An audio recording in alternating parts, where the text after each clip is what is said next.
খুব গুরুত্বপূর্ণ এবং লাইফ চেঞ্জিং কিছু জিনিস নিয়ে কথা বলবো যারা সদ্য ইন্টারমিডিয়েটে উঠেছে তাদের জন্য। সালামু আলাইকুম।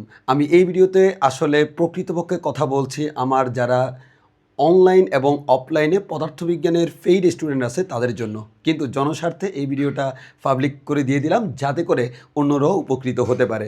আর আমার স্টুডেন্ট যারা, তাদেরকে তো এই ভিডিওর একটা সেকেন্ডও স্কিপ করা যাবে না। 100% মনোযোগ দিয়ে পুরোটা দেখার পর তারপর পড়াশোনা শুরু করতে হবে। আমাদের ইন্টারমিডিয়েট লাইফের সবচেয়ে বড় যে ঝামেলাটা হয় সেটা হচ্ছে আমরা বুঝতে পারি না এসএসসি এবং এসএসসি এর বেসিক পার্থক্যটা কোন জায়গায়।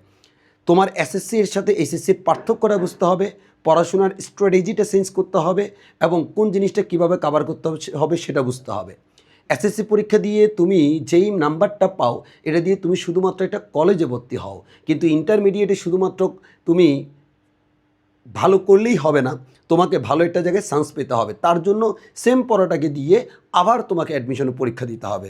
এবং আমাদের কিছু স্টুডেন্ট আছে খুবই বোকা, তারা ইন্টারমিডিয়েট লাইফে চিন্তা করে কোনো রকম পড়াশোনা করি, কিন্তু অ্যাডমিশনে গিয়ে তারা সবাই হতাশ হয়ে যায়। আর যারা আসলেই দূরদর্শী তারা চিন্তা করে ইন্টারমিডিয়েটটাকে কিভাবে কাজে লাগালে আমি অ্যাডমিশনে এক ধাপ এগিয়ে যাব। এবং আমি আজকে কথা বলবো তোমাদের সাথে আমি আমার স্টুডেন্টদেরকে কিভাবে পড়াবো, এবং তার থেকেও বড় গুরুত্বপূর্ণ কথা হচ্ছে আমি পড়ানোর পর বাসায় সে কীভাবে পড়বে। খুবই গুরুত্বপূর্ণ কিছু প্রশ্নের আমি আনসার দিব একেবারে। আমি শুরুতেই বলেছি ভিডিওটা যথেষ্ট লম্বা হবে। অর্ধেক ভিডিও দেখলে তুমি আমার কথা সামারি কিছুই বুঝবা না। আমি অনেক এলোমেলো কথা বলবো, সবগুলা কথাকে আবার সামারাইজ করে তোমাকে বেস্ট একটা প্ল্যান দেব। পুরো ভিডিও দেখার পর তুমি একটু বলবা যে আসলে তোমার কাছে কি মনে হয়েছে, এবং যারা অলরেডি এক্সপার্ট তারা দেখলেও বুঝতে পারবে আশা করি প্ল্যানিংটা কেমন হয়েছে। সো প্রথমত আমরা কি কি প্রশ্নের আনসার দিব মোটামুটি সেগুলো নিয়ে একটু করে কথা বলি। নাম্বার 1, এইচএসসি ফিজিক্সটা আসলে কিভাবে পড়তে হবে। 2 নাম্বার, কিভাবে পড়লে আমি বুঝবো আমি ঠিক লাইনে আসছি। 3 নাম্বার, কিভাবে পড়লে এইচএসসি, ইঞ্জিনিয়ারিং, মেডিকেল, ভার্সিটি সব একসাথে পড়া হয়ে যাবে। এরপর হচ্ছে কোন বই কিনতে হবে, বাজারে তো অনেক বই। তারপর হচ্ছে কোন গাইড কিনতে হবে, কোন গাইড কিনবো, কি দেখে গাইড কিনবো। তারপর হচ্ছে কিভাবে পারফেক্টলি একটা অধ্যায় শেষ করব। একটা অধ্যায় যে আমি শেষ করলাম এটা যে পারফেক্টলি শেষ হয়েছে আমি কীভাবে বুঝবো, আমার প্ল্যানিংটা কেমন হবে। এরপর হচ্ছে কিভাবে রিভাইজ দিব, কিভাবে রিভাইজ দিব। খালি পড়াশোনা করলেই তো হবে না, রিভাইজ দিতে হবে। ইন্টারমিডিয়েটে কেউ রিভাইজ দিতে পারে না। ভবিষ্যৎ তুমি তোমার সিনিয়র বড় ভাই বোনদেরকে জিজ্ঞেস করে দেখিও, রিভাইজ দিতে পারে না। এখন রিভাইজটা আমি তোমাকে দেখাই দিব কিভাবে দিবা। আর হতাশ হলে মোটিভেশনটা কোথায় পাবা, খুবই গুরুত্বপূর্ণ কথা। এই জিনিসটা নিয়ে তোমার কেউ কথা বলবে না। ইন্টারমিডিয়েট শুরু হেভি ভালো লাগবে, কিছুদিন যাবে পড়াশোনা করবা মারাত্মক লেভেলের ভালো লাগবে। 1 মাস গেলেও 1.5 মাস গেলেও 2 মাসের সময় তুমি হতাশ হয়ে বসে থাকলে চলবে না। তখন তোমার দরকার হবে মোটিভেশনের, যে তোমাকে মোটিভেশন দিতে হবে। তুমি কি ঝামেলায় আসো সেটা তোমাকে ফাইন্ড আউট করে তোমাকে আগায়ে যেতে হবে। সো আমার ক্ষেত্রে আমি যে কাজটা করবো, আমার অনলাইন অফলাইন স্টুডেন্ট সবার জন্য একসাথে অনলাইনে জুমে আমরা সেমিনার করব 2-1 মাস পর মোটিভেশনাল সেমিনার। তোমাদের সুখ দুঃখ শুনবো, সেই সুখ দুঃখগুলোকে নিয়ে আমি তোমাকে প্ল্যান দিব এবং তোমাকে মোটিভেট করব। এটাও অ্যাজ এ টিচার আমি মনে করি আমার দায়িত্ব, কারণ সবাই পড়ায়, সবাই মোটিভেশন দেয় না। তো আমাদের কাজ হচ্ছে তুমি যখন হতাশ হয়ে যাবা, হতাশা থেকে তোমাকে তুলে নিয়ে আসা। এবার আসো আমি একেবারে ধাপে ধাপে কথা বলি, কিছু গুরুত্বপূর্ণ কথা। এই প্রশ্নগুলোর আনসার আমি দিব ঠিক আছে, তবে আমাকে আগে একেবারে ধাপে ধাপে যেতে হবে। কয়েকটা সেগমেন্টে আমি কথা বলবো, প্রত্যেকটা সেগমেন্ট তোমাকে ক্লিয়ার করতে হবে। নাম্বার 1, প্রথমে আমি তোমাকে আগে পরিচয় করাই দিই এসএসসি ফিজিক্স আর এইচএসসি ফিজিক্সের মধ্যে বেসিক পার্থক্যটা কোন জায়গায়। Very simple. নাম্বার 1 যদি চিন্তা করো, এসএসসি ফিজিক্সের ছোট্ট একটা বই ছিল, ইন্টারমিডিয়েট ফিজিক্সের 2টা বই থাকবে, একটা ফার্স্ট পেপার আর একটা সেকেন্ড পেপার। এসএসসি ফিজিক্সে একটা বোর্ড বই ছিল, যদিও বোর্ড বইয়ের বাইরে তোমাকে অনেক কিছুই পড়া লাগতো, যারা ভালো করেছে তারা খুব ভালো করে জানো। ইন্টারমিডিয়েট ফিজিক্সের বোর্ড বইগুলো এসএসসির মতো ফালতু না, খুবই ভালো। সরি, বোর্ড বই না, ওগুলো হচ্ছে বোর্ড অনুমোদিত বই, কিন্তু সমস্যা হচ্ছে বাজারে অনেকগুলো বই আছে। এখন যদি তুমি বলো কোন বইটা পড়বা, কোনটা পারফেক্ট, একটাও পারফেক্ট না। কারণ তুমি পারফেক্টলি পড়াশোনা করতে হলে অনেকগুলো বই পড়তে হবে, এতগুলো পড়ার তোমার টাইম নেই। ফিজিক্সের মনে করো 16-17টা রাইটার আছে, তুমি 16-17টা রাইটার পড়বো না, তুমি 1-2টা পড়বা, বাকি সব দায়িত্ব হচ্ছে আমাদের। সো আমরা প্রথমে তোমাকে যদি একটু বলে দিই, এসএসসি ফিজিক্স আর এইচএসসি ফিজিক্সের মধ্যে বেসিক তফাৎটা হচ্ছে সিলেবাসে। ইন্টারমিডিয়েট ফিজিক্সের সিলেবাসটা বিশাল বড়, এই বিশাল বড় সিলেবাসটা আমরা যারা সিনিয়র ছিলাম আমরা শেষ করছি, আমাদের আগে যারা ছিল তারাও শেষ করছে, তোমরাও শেষ করবা, তোমাদের পরে যারা আসবে তারাও শেষ করবে। এটা সবার জন্যই বড়। অতএব যেই জিনিসটা বড় সেটা দিয়ে শুধু প্ল্যান করলে হবে না, স্ট্র্যাটেজিক প্ল্যান করতে হবে এবং ওই প্ল্যানটা এক্সিকিউট করতে হবে, তাহলে তুমি জীবনে কখনো আর হতাশ হবে না। সো আমি তোমাকে আগেই একবারে সতর্ক করে দিই, ইন্টারমিডিয়েট ফিজিক্সটা অনেক অনেক অনেক বড়। আবারও বলছি অনেক বড়। এই বড় জিনিসটাকে যদি তুমি সিস্টেমেটিক ওয়েতে ডিল করো তাহলে জিনিসটা সহজ। অনেকেই ফিজিক্সে কোপ মারতেছে, ইন্টারমিডিয়েট ফিজিক্সেও তোমার কিন্তু 100-র ভিতর এই যে 95+ তোলা আহামরি কোনো কিছু না। তবে অনেকে দেখবা রাত দিন পড়েও পারে না, আবার অনেকে দেখবা যে একটু অল্প পড়াশোনা করেও পারে। তার রিজন হচ্ছে স্ট্র্যাটেজি। আজকে তোমাকে আমি সেই স্ট্র্যাটেজি শেখাবো এবং আমার স্টুডেন্ট হিসাবে আমি তো তোমাকে ক্লাস নিব, সেটা হোক অনলাইন হোক অফলাইন। এই ক্লাসের পর তোমার বাসায় করণীয় কি সেটা ইম্পর্ট্যান্ট। আমার কাছে তুমি 1 ঘন্টা 1.5 ঘন্টা পড়বা, কিন্তু আসল পড়াটা তোমার বাসায়। আমাদের খুব আফসোস লাগে বর্তমানে তোমাদের অবস্থাটা এমন যে তোমরা মানে রেডিমেড খাইতে খেতে এমন অবস্থা হয়েছে, তোমার ব্রেনটাকে রেডিমেড খাওয়াইতে খাওয়াইতে ব্রেন টেনশন করতে ভুলে গেছে। মানে তোমার তো সব রেডিমেড, তোমাকে চিন্তা করা লাগে না। এইভাবে যদি তুমি পড়া আমার সাথে পড়াশোনা চলবে না। আমার সাথে পড়তে হলে তোমারে প্রচুর হোমওয়ার্ক করতে হবে, প্রচুর ম্যাথ নিজে নিজে করতে হবে। আমি তোমাকে হাজার হাজার ম্যাথ করাইতে পারবো না ভাই। আমি তোমাকে হাজার হাজার ম্যাথ নিজে নিজে করার মতো প্রিপারেশান নিয়ে দিতে পারবো। সেগুলো করতে গিয়ে ট্রাভেল শুটে পড়লে সেটা আমি সলভ করে দিতে পারবো, কিন্তু আমি হাজার হাজার ম্যাথ কখনোই করাই দিব না। কারণ তোমরা খালি আমি করাই দিলাম তুমি করলে, আমি করাই দিলাম তুমি করলে, তো তোমার ব্রেন কি চিন্তা করেছে? করে নাই। তোমাকে দেখতে হবে আমি করাই দিলাম, তোমার বেসিক ক্লিয়ার হয়েছে, তুমি নিজে নিজে করে এরপর তোমার ব্রেনটাকে ফুস করতে হবে, যে তোমার ব্রেন ফুস করবে যে এটা কীভাবে আসলো কীভাবে আসলো, তাইলে না ব্রেন কাজ করবে রে বাপ। ব্রেনকে কাজ করাইতে হবে। এখন আসো, অলরেডি তুমি বুঝতে পারছো যেহেতু সিলেবাসটা যথেষ্ট বড়, আমরা ওইভাবে প্ল্যান করতে হবে এবং ফার্স্ট ইয়ারে আমরা ফার্স্ট পেপার প্ল্যান করব। অনেকে বলতে পারে আমাদের কলেজে যদি সেকেন্ড পেপার থাকে সেটা তখন দেখা যাবে, কিন্তু আপাতত আমরা মাথায় রাখবো ফার্স্ট ইয়ারে ফার্স্ট পেপার আমরা শুধু প্ল্যান করব। পদার্থবিজ্ঞান প্রথম পত্র, এই পদার্থবিজ্ঞান প্রথম পত্রের টোটাল অধ্যায় আছে 10টা। 10টা অধ্যায়ের পরিচয় তোমাকে আমি দিয়ে লাভ নাই, তুমি এখনও কিছুই বুঝবা না তেমন। আমি জাস্ট এটা বলে দিই, পদার্থবিজ্ঞান প্রথম পত্রের যে 10টা অধ্যায় আছে তার মধ্যে 1 নাম্বার যে অধ্যায়টা এটা হচ্ছে বুলশিট। এটা থেকে কখনো সিকিউ পরীক্ষায় আসে না এবং আসবেও না, কিন্তু এটা বাদ দেওয়া যাবে না, কারণ এখান থেকে এমসিকিউ আসবে, এখান থেকে জ্ঞানমূলক অনুধাবনমূলক প্রশ্ন আসবে। এই অধ্যায়টা আমরা পড়াবো সবার লাস্টে, আমরা পড়াবো সবার লাস্টে। 2 নাম্বার অধ্যায় হচ্ছে ভেক্টর। এই অধ্যায় দিয়ে আমি শুরু করব, এরপর আমি যেভাবে আগাবো আমার সাথে তোমরাও আগাবা। প্রতি সপ্তাহে যতটা ক্লাস দিব 3টা করে, সেই 3টা করে তোমরা ক্লাস করবা, আস্তে আস্তে আগাই যাবা। এখন কথা সেটা না, প্রথমেই তোমার আমি একটা হোমওয়ার্ক দিয়ে রাখি। তোমার ইন্টারমিডিয়েট লাইফের পদার্থবিজ্ঞানটা শুরু হবে হচ্ছে 1 নাম্বার অধ্যায় দিয়ে। কি ভাইয়া একটু আগে কি বললেন, এখন কি বলছেন? হ্যাঁ ঠিকই বলছি। আমি পড়াবো 2 নাম্বার অধ্যায়, তুমি নিজে নিজে পড়তে হবে 1 নাম্বার অধ্যায়। আগে একটু বলিনি, 1 নাম্বার অধ্যায়টা হচ্ছে তোমার ক্লাস 9-10-এর পদার্থবিজ্ঞানের 1 নাম্বার অধ্যায়ের মতো। মানে ওই রাশি কী, স্কেলার রাশি কী, ভেক্টর রাশি কী, আইনস্টাইন কী করেছে, নিউটন কী করেছে, কিছু ত্রুটি নিয়ে প্রশ্ন আছে, স্লাইড ক্যালিপার্স, স্ক্রু গজ নিয়ে কিছু কথাবার্তা আছে। সো হোয়াট এভার, এখানকার 90% জিনিস তুমি নিজে নিজে পারার মতো। তুমি এই অধ্যায়টা যদি রিডিং পড়ো তাহলে তুমি নিজে নিজে 90% জিনিস বুঝে যাবা। এখন এই অধ্যায়ের মেন প্রবলেমটা কোন জায়গায়? প্রবলেমটা হচ্ছে এই অধ্যায়ের তথ্যগুলো তোমাকে মুখস্থ করতে হয়, মুখস্থ না করলে তুমি পরীক্ষা পারবা না। এখন আমাদের স্টুডেন্টরা বোকার মতো করে কি, মানে এখন তো রিল্যাক্সে আছে, তাদের রিল্যাক্সে থাকতে বেশি ভালো লাগে, এখন সে এটা পড়ে না। সে পরে যখন একবারে যখন খুব প্যারায় থাকে ফার্স্ট ইয়ারের লাস্টে, তখন এই অধ্যায় পড়ে, তখন তো এই অধ্যায় পুরোপুরি মুখস্থ করার টাইম নেই। সো আমার স্টুডেন্ট হিসাবে তোমাদের জন্য আমার প্রথম পরামর্শ, আমি তোমাকে একটু পরে বইয়ের লিস্ট দিব, মেইন বই যেটা আমি তোমাকে বলবো সেই বই থেকে এবং রেফারেন্স বই যেটা বলবো সেই বই থেকে এই অধ্যায়টা নিজে নিজে রিডিং পড়তে হবে। কিভাবে রিডিং পড়বা? বই থেকে তুমি অধ্যায়টা খুলবা, লাইন বাই লাইন রিডিং পড়তে থাকবা, তোমার মনের ভিতর যেটা মনে হবে এই লাইনটা ইম্পর্টেন্ট সেটা দাগাবা। এভাবে দাগায়া তুমি রিডিং পড়তে থাকবা, মুখস্থ করবা না, মুখস্থ করবা না, তাহলে তুমি টেনশনে পড়ে যাবা। রিডিং পড়ে চলে যাবা, বুঝলে বুঝছো, না বুঝলে নাই। এরপর টাইম পেলে আবার রিডিং পড়বা। টাইম পাইলে মানে কি, তুমি টাইম পাবা। এভাবে তুমি এক এক দিন প্রত্যেক দিন ট্রাই করবা যে এটা একবার করে রিভাইজ করতে, 1 নম্বর অধ্যায়টা। কয়েকদিন পর তুমি খেয়াল করবে এবং রিভাইজ দিতে দিতে তোমার এখন অনেক তথ্য মাথায় সেট হয়ে গেছে, কিন্তু কিছু কিছু লজিক তুমি বুঝতেছ না। যেই লজিকগুলো বুঝতেছ না দাগায় রাখবা, যখন আমরা অধ্যায় নম্বর 1 পড়াবো সব ক্লিয়ার হয়ে যাবে। এখন এগুলো নিয়ে টেনশন করার কিচ্ছু নাই, কিন্তু তুমি তো 90% বুঝে গেছো। এবং তুমি যে বারবার রিভাইজ দিচ্ছ প্রতিদিন, এখন তো তোমার কলেজও শুরু হয়নি, কিচ্ছু শুরু হয়নি, তাহলে তুমি এখন চাইলেই করতে পারছো। তাহলে তুমি যখন বাসায় এই কাজটা করছো, এটার কারণে কিন্তু ভাইয়া তোমার কী হচ্ছে বলো তো, এই 1 নম্বর অধ্যায়ের তথ্যগুলো তোমার মুখস্থ হয়ে যাচ্ছে, যেটা নিয়ে তুমি ভবিষ্যতে আর মাথা ব্যথা করা লাগবে না। ক্লিয়ার? আর এই দিকে আমরা একটা অধ্যায় শুরু করবো ভেক্টর তো তুমি রেগুলার পড়বাই আমার সাথে। তাহলে এটা গেলে হচ্ছে আমার প্রথম কথাবার্তা। আমার প্রথম কথাবার্তা হচ্ছে তোমাকে এই কাজটা করতে হবে।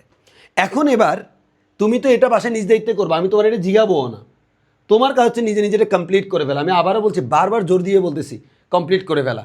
এটা থেকে কিন্তু অনেকগুলো এমসিকিউ প্রশ্ন আসে, যেগুলো তুমি দেখলেই পারবা, কিন্তু প্র্যাকটিস না করলে পারবা না। 2 নম্বর কথা, সবচেয়ে গুরুত্বপূর্ণ যে কথাটা বা যেই প্রশ্নটার আনসার দেওয়ার জন্য আমি এই ভিডিও বানাচ্ছি, সেইটা হচ্ছে একটা অধ্যায়ে যখন আমি ক্লাস করলাম, একটা লেকচার, যেমন আমি তোমাকে ভেক্টর অধ্যায়টা পড়াচ্ছি, ভেক্টর অধ্যায় পড়ার সময় তুমি লেকচার 1 বা লেকচার 2 বা লেকচার 3 যে কোনো একদিন যে কোনো একটা লেকচার তুমি করলা, ক্লাস করলা। আমি তোমাকে কথা বলবো ক্লাস করার পর বাসায় তোমার করণীয় কী। অনেকে হাসবে যে বাসে করণীয় কি, আপনি বলার কী দরকার, আমি বুঝে গেছি কী করবো। No, never. তোমাকে তোমার প্ল্যানিংটা এখানে এক্সিকিউট করতে হবে। এই জায়গায় যে যত সুন্দরভাবে গুছাইতে পারে, তার পদার্থবিজ্ঞানে ভালো করার প্রবণতা তত বাড়ে। তোমরা কিছু ভুল সিদ্ধান্ত নেওয়ার কারণে তোমরা কিছুদিন পর হতাশ হও।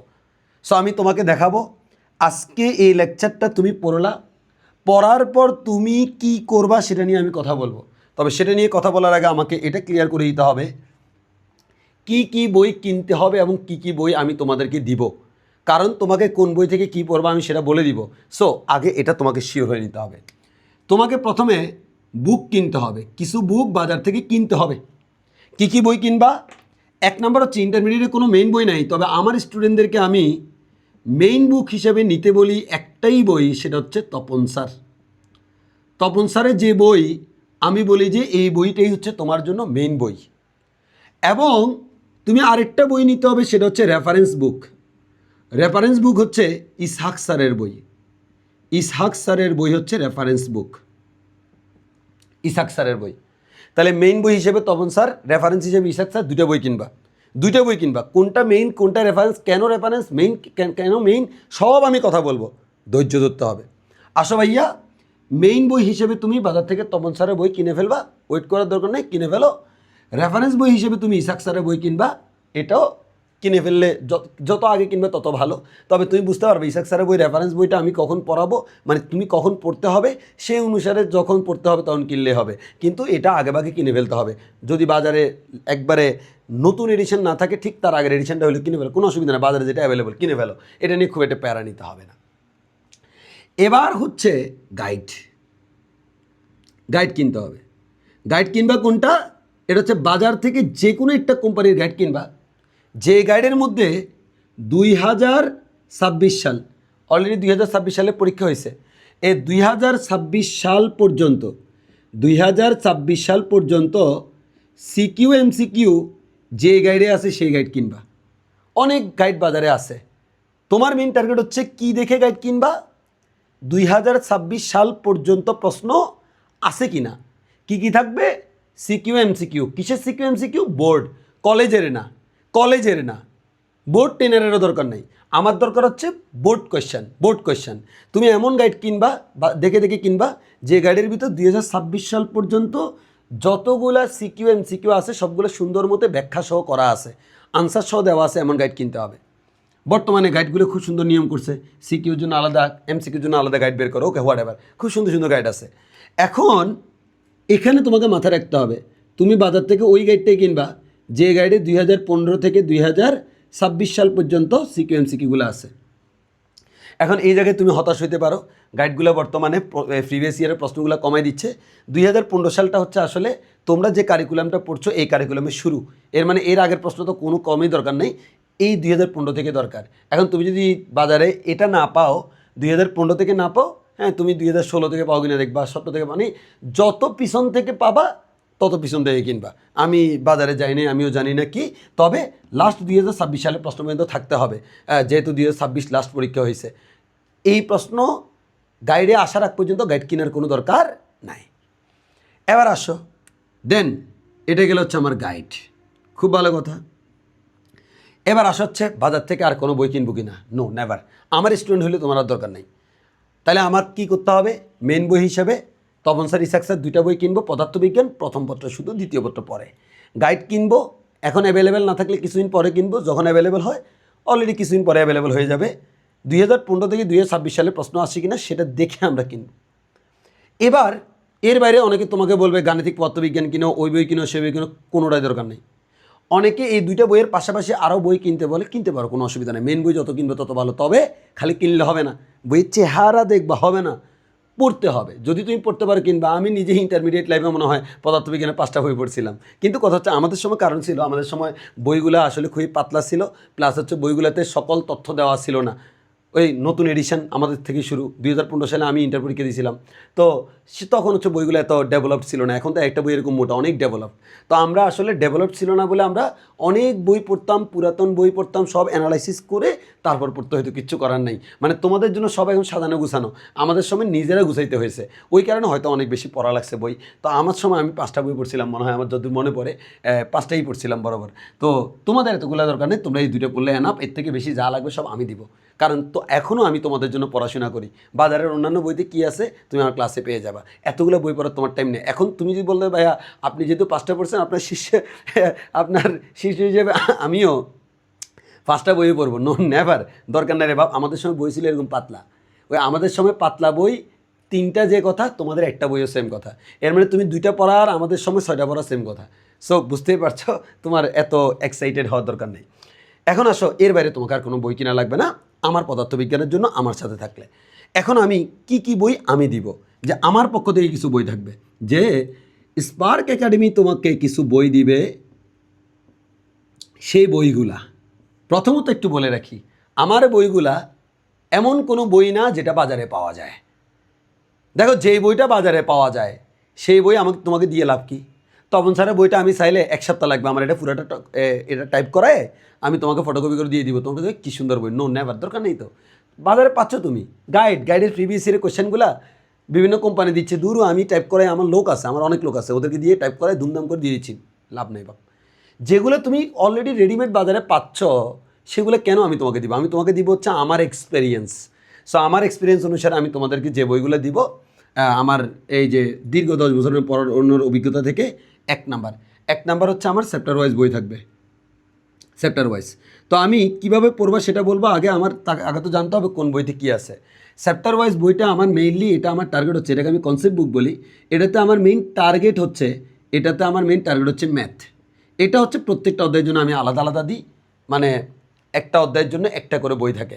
এবং এই ক্ষেত্রে হচ্ছে তোমার চ্যাপ্টার ওয়াইজ ম্যাথের মধ্যে টার্গেট হচ্ছে ম্যাথ, কারণ প্রচুর ম্যাথ করতে হয়। আমি আবার অতিরিক্ত ম্যাথ করাই, মানে অতিরিক্ত ম্যাথ করাই না, অতিরিক্ত ম্যাথ হোমওয়ার্ক দিই, তোমাদেরকে দিয়ে করাই। তো সেক্ষেত্রে তোমাদের একটা কমন প্রবলেম হবে, কীভাবে বলি, এই বইগুলো যখন তুমি পড়বা না, আবার গাইড যখন পড়বা না, তুমি হতাশ হয়ে যাবা। কেন হতাশ হয়ে যাবা ভাইয়া? কারণ তোমার কাছে মনে হবে কিরে, এখানে কিছু ম্যাথ আছে, কিছু ম্যাথ গাইডে এক্সট্রা আছে, মানে এখানে কিছু আছে, ওইখানে কিছু আছে, আবার গাণিতিক পদার্থবিজ্ঞান নিলে সেখানে কিছু এক্সট্রা আছে, আবার ইঞ্জিনিয়ারিং প্রশ্ন আছে, মেডিকেল প্রশ্ন আছে, মানে হ্যাপাজার্ড সিচুয়েশন তৈরি হবে। তোমাকে এই জায়গা থেকে বাঁচানোর জন্য আমার কাজ হচ্ছে চ্যাপ্টার ওয়াইজ ম্যাথ শিট। এখানে কি থাকবে? আমি যেই সিরিয়ালে তোমাকে পড়াবো সেই সিরিয়ালে সুন্দর করে একটার পর একটা টপিকস, যেই ম্যাথগুলো ক্লাসে করাবো সেগুলো দেওয়া থাকবে। এই ক্লাসের এগুলো করার পর তুমি যেই ম্যাথগুলো হোমওয়ার্ক করতে হবে সেগুলো দেওয়া থাকবে। এই হোমওয়ার্কের মধ্যে সিকিউ, প্রিভিয়াস ইয়ারের ইঞ্জিনিয়ারিং কোয়েশ্চান, ভার্সিটি কোয়েশ্চান, বিভিন্ন বইয়ের কোয়েশ্চান, মানে যা লাগে সব একসাথে, মানে এটা হচ্ছে একবারে প্যাকেজ। তুমি ঘাটাঘাটি করে যা করতা সেই কাজ আমি ঘাটাঘাটি করে করে ফেলছি, তাহলে তোমার আর কিছু করা লাগতেছে না। এই জন্য তোমার আমি বলছি গাণিতিক পদার্থবিজ্ঞান তোমার কেনার দরকার নেই, কারণ গাণিতিক পদার্থবিজ্ঞানে তুমি অনেক ম্যাথ পাবা, অনেক ম্যাথ তোমাকে আমি গুছাই দিব, ওইখানে এত ম্যাথ দেখে দেখে করে লাভ নাই। এখানে আমাকে যে কাজটা করতে হবে, এখানে আমি ক্লাসে যে ম্যাথগুলো করাবো এবং যে ম্যাথগুলো হোমওয়ার্ক দিব এগুলো থাকবে, এগুলো মোর দেন এনাফ। মোর দেন এনাফ মানে মোর দেন এনাফ। আমি খালি ভেক্টর অধ্যায়ের মধ্যেই আমার বইতে ম্যাথ রাখছি 250, আর কত করবা না? 250 করতে তো তুমি শহীদ হয়ে যাবা। আগে তুমি পুরো বই মিলে 250 ম্যাথ করতে না, এখানে একটা অধ্যায় 250 ম্যাথ করবা। সো এখানে পর্যাপ্ত ম্যাথ আছে তোমাকে প্যারা দেওয়ার জন্য, এবং এটা মোর দেন এনাফ। এবার 2 নাম্বার, এগুলো প্রত্যেকটা অধ্যায় আমার আলাদা থাকবে। 2 নাম্বার বইগুলা এগুলো হচ্ছে সাপোর্টিভ বুক, খুব মারাত্মক লেভেলে। আমার সবচেয়ে পছন্দের আমার যে বই সেটা হচ্ছে ওয়ান শট রিভিশন মাস্টার বুক।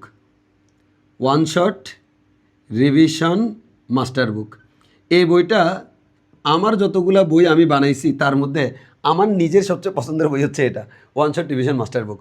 কিছুদিন পরে তোমাদের একটা বড়সড় ঝামেলা হবে। সেটা কি? স্যার আমরা আসলে একটা অধ্যায়ে এত বেশি পড়াশোনা, এগুলা বারবার রিভাইজ দেওয়া সম্ভব হবে না। এখন এত ম্যাথ, এতগুলো ম্যাথও একসাথে করা সম্ভব হবে না। আমি করবোটা কি স্যার? তার সমাধান হচ্ছে ওয়ান শট রিভিশন মাস্টার বুক। এখানে আমি কি করছি আমি তোমার বলি।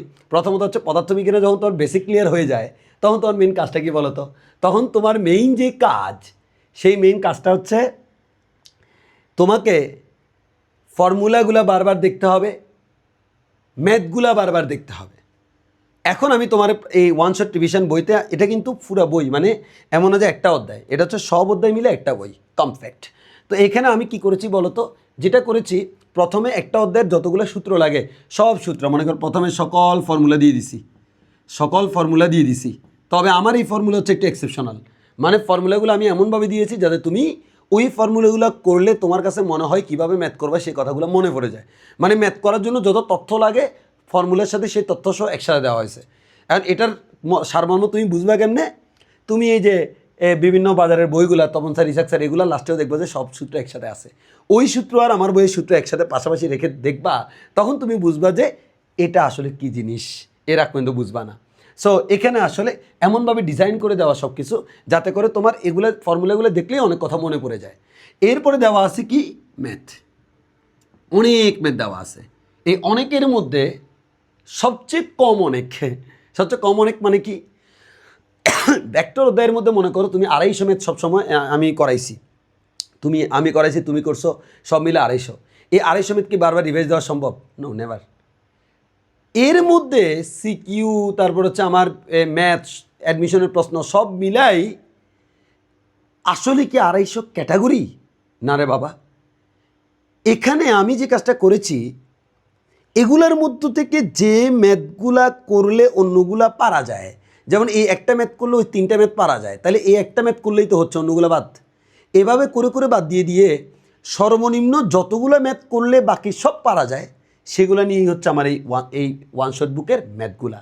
এবং খালি সেটা না, এখানে খালি প্রশ্ন না, প্রশ্নের নিচে উত্তর সহ ব্যাখ্যা করে দেওয়া আছে, যাতে তুমি এই বইটা পড়ার সময় অন্য কোনো কিছু খুলতে না হয়, প্রশ্ন আনসার প্রশ্ন আনসার। এখানে আমি কি করছি? সব টপিকস কভার করছি, যা ইম্পর্টেন্ট তাও দিছি, যা ইম্পর্টেন্ট না তাও দিছি। মানে লাইক এরকম পুরো ভেক্টরের মধ্যে মনে করো 60টা প্রশ্ন আছে, যে 60টা পড়লে সকল টপিকস, সকল ধরনের ম্যাথ কভার হয়ে যায়, ওই 60টা আমার এখানে আছে। কিন্তু কত হচ্ছে ভাইয়া? 60টা ম্যাথ। এর মধ্যে তো 60টাই খুব বেশি ইম্পর্টেন্ট না, কিছু বেশি ইম্পর্টেন্ট, কিছু কম ইম্পর্টেন্ট, কিছু ইম্পর্টেন্টই না। ওয়ান শট, আমার এই ওয়ান শট মানে হচ্ছে কোনো রকম না, আমার এই ওয়ান শট মানে হচ্ছে পারফেক্ট ওয়ান শট। মানে তোমার এখানে সব পড়া হয়ে যাবে, খালি ইম্পর্টেন্ট দিছে আনইম্পর্টেন্ট দিনে ব্যাপারটা এরকম না। তাহলে এই যে 60টা ম্যাথ আমি তোমাকে দিলাম, প্রশ্ন আছে, আনসার আছে, তুমি দেখতে বেশিক্ষণ সময় লাগবে না যখন তুমি রিভাইজ দেওয়া শুরু করবা। কিন্তু প্রশ্ন হচ্ছে, স্যার পরীক্ষার আগে কি আমি এরকম একটা অধ্যায় যদি 60টা হয়, 10টা অধ্যায় তো প্রায় 600টা বা 500টা, এখানে ভেক্টর অধ্যায় একটু বেশি, অন্য অধ্যায় আরও কম, এখন প্রায় মনে করো সব মিলে হয়তো মনে করো 450 500 পুরো বই মিলে, এতগুলো আমি কেমনে দেখবো? No, never. তোমার এখানে এই 60টা ম্যাথের মধ্যে সবগুলো তো ইম্পর্টেন্ট না। তুমি তো জানো না ভাই কোনটা বেশি ইম্পর্টেন্ট, কোনটা কম ইম্পর্টেন্ট। এবার আমার ফোন দিয়ে বা পরীক্ষা দিন, ভাইয়া বলেন না, নো আমি বলবো না, কারণ আমার বইতে আমি বলে দিছি। আমি এখানে 3 স্টার দিয়ে দিয়েছি। এই 3 স্টার মিনিং হচ্ছে এই ম্যাথগুলো বারবার আসে, খুব বেশি আসে পরীক্ষায়। তাহলে বুঝতেই পারছো অতিরিক্ত ইম্পর্টেন্ট যে ম্যাথগুলো 3 স্টার দেওয়া আছে। কিছু ম্যাথে 1 স্টার দেওয়া আছে, এর মানে এগুলো মোটামুটি ইম্পর্টেন্ট। কিছু ম্যাথে স্টার নাই, এর মানে এগুলো খুব একটা বেশি আসে না, হুট করে চলেও আসতে পারে। তবে এগুলো কেন দিছি? কারণ আমি তোমাকে বলেছি আমি আমার বইটা বানিয়েছি ওয়ান শট, খালি ওয়ান শট না, পারফেক্ট ওয়ান শট, মানে এক নজরে সব দেখা হয়ে যাবে। যাতে কোনো কিছু বাদ না পড়ে তার জন্য আমি সব দিয়ে দিছি। তাহলে তুমি স্বাভাবিক ব্যাপার, তুমি এই 60টা যদি দেখো এর মানে সব দেখা হয়ে যাবে। 3 স্টার দেখলে সবচেয়ে ইম্পর্টেন্ট ম্যাথগুলো দেখা হয়ে যাবে, আর 1 স্টার আর 3 স্টার একসাথে দেখলে মোটামুটি ইম্পর্টেন্ট যা লাগবে সব দেখা হয়ে যাবে। ঘটনা কি বুঝতে পারছো? তাহলে এটা হচ্ছে আমার সেই 1 শট রিভিশন মাস্টার বুক। এরপরে ভাইয়া 2 নাম্বার 3 নাম্বার আরেকটা বই দিব আমি, এটিএম। এটিএম মানে হচ্ছে এক টানা মুখস্থ, এক টানা মুখস্থ ফিজিক্স, এটিএম ফিজিক্স। এটার কাহিনীটা আরেকটু অন্যরকম। তোমরা অনেকে এই জিনিসটা ফোকাসই করো না। তোমাদের পদার্থবিজ্ঞানে কিছু জিনিস আছে যেগুলো মুখস্থ। কীরকম জিনিস আমি বলি, এমসিকিউ যখন তুমি দিতে যাবা বাবা, তোমরা অনেকে এই জিনিসটা খেয়ালই করো না। আমার খুব আফসোস লাগে, আমাদের শিক্ষার্থীরা এইচএসসি পরীক্ষায়, বোর্ড পরীক্ষায় 25টা এমসিকিউর মধ্যে তারা যেগুলো কঠিন সেগুলো পারে, যেগুলো সহজ তারা পারে না। কেন পারে না? আরে বোকা, 25টার মধ্যে 7-8টা মিনিমাম মুখস্থ এমসিকিউ থাকে।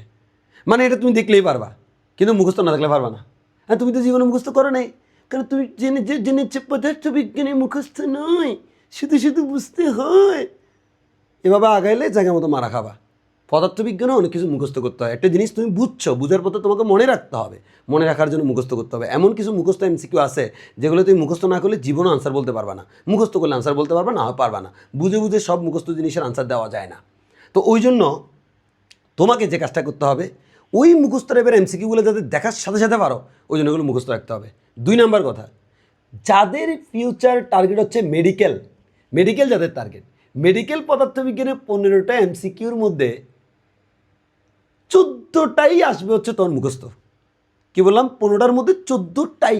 এর মানে মুখস্থ তথ্যগুলো যদি তোমার মুখস্থ থাকে, তাহলে মেডিকেলে তুমি এমনিতে 15-র মধ্যে 14 পেয়ে গেছো, বা 15-র মধ্যে মতান্তরে 15 পেয়ে গেছো।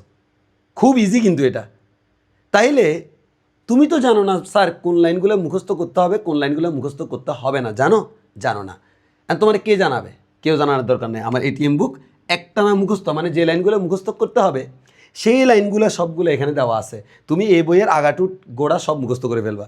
এখন তুমি বলো যে ভাই এতগুলো মুখস্থ করতে পারবে, টেনশন নাই, আমি প্ল্যান দিচ্ছি। তাহলে আমাদের আগে তোমাকে বুঝানো এখানে কী আছে, মুখস্থ জিনিসগুলো।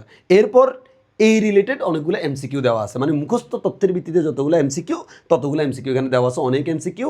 এগুলো প্র্যাকটিস করতে করতে তুমি এটাও বুঝে যাবা এই মুখস্থ তথ্যগুলো। প্রথমে আছে মুখস্থ তথ্য, এরপর তার বেসিসে এমসিকিউ, কেমন এমসিকিউ হইতে পারে।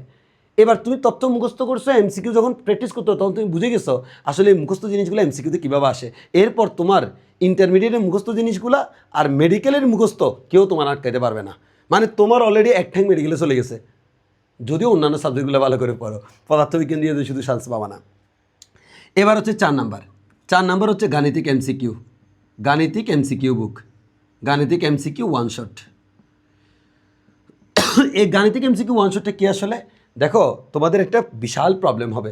সেই প্রবলেমটা কি জানো? তোমরা আমাদেরকে কিছুদিন পর এসে বলবা, আমাকে বলবা যে ভাইয়া সৃজনশীল ভালো হচ্ছে কিন্তু এমসিকিউতে আমি কন্টিনিউয়াস মারা খাচ্ছি। কেন মারা খাচ্ছ? আমি তোমাকে জিজ্ঞেস করলাম বাসায় কি এমসিকিউ প্র্যাকটিস করো? না, করি না। তো আমি বললাম যে করিও। এরপর তুমি বলে যাচ্ছে ঠিক আছে। এরপর কিছুদিন পরে এসে বলবো যে ভাইয়া এগেইন মারা। তো আমি বললাম প্র্যাকটিস করেছো? না, করিনি। তো আমি বলে দিলাম ভবিষ্যতে আবার মারা খাবা। ব্যাপারটা হচ্ছে এরকম, তোমাকে আমি বলি এমসিকিউ প্র্যাকটিস করো, তুমি করো না। আবার বলো আমি কেন ভালো করি না, আবার বলো তুমি বলো যে আমি প্র্যাকটিস করি না। এবার চলতে থাকে কিন্তু তোমার কোনো প্র্যাকটিস করা হয় না। সো আমি অনেক অ্যানালাইসিস করে এটার একটা কারণ বের করছি কেন হয় না। এই কেন হয় না একটা আনসার আমার কাছে আছে।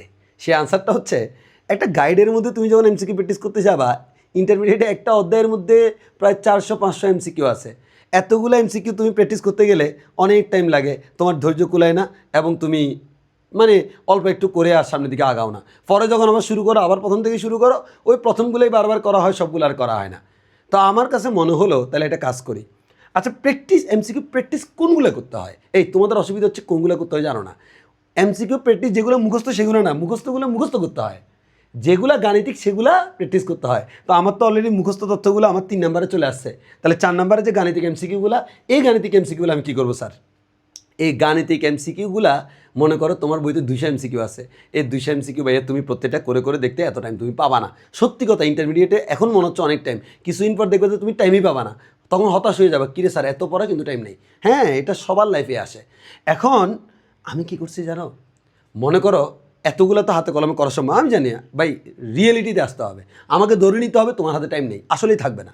তাহলে আমি কি করছি, মনে করো একটা অধ্যায়ের মধ্যে কোন কোন এমসিকিউগুলো হাতে কলমে প্র্যাকটিস করলে বাকি সব পারা যাবে। আমি আবারও বলছি, মনে করো 50টা এমন এমসিকিউ আছে যেগুলো প্র্যাকটিস হাতে কলমে যদি কেউ করে বাকি সবগুলো সে জীবনে না করলেও পারবে, কারণ একটা নিয়ম জানলে ওই নিয়ম অন্যটা সে করতে পারবে।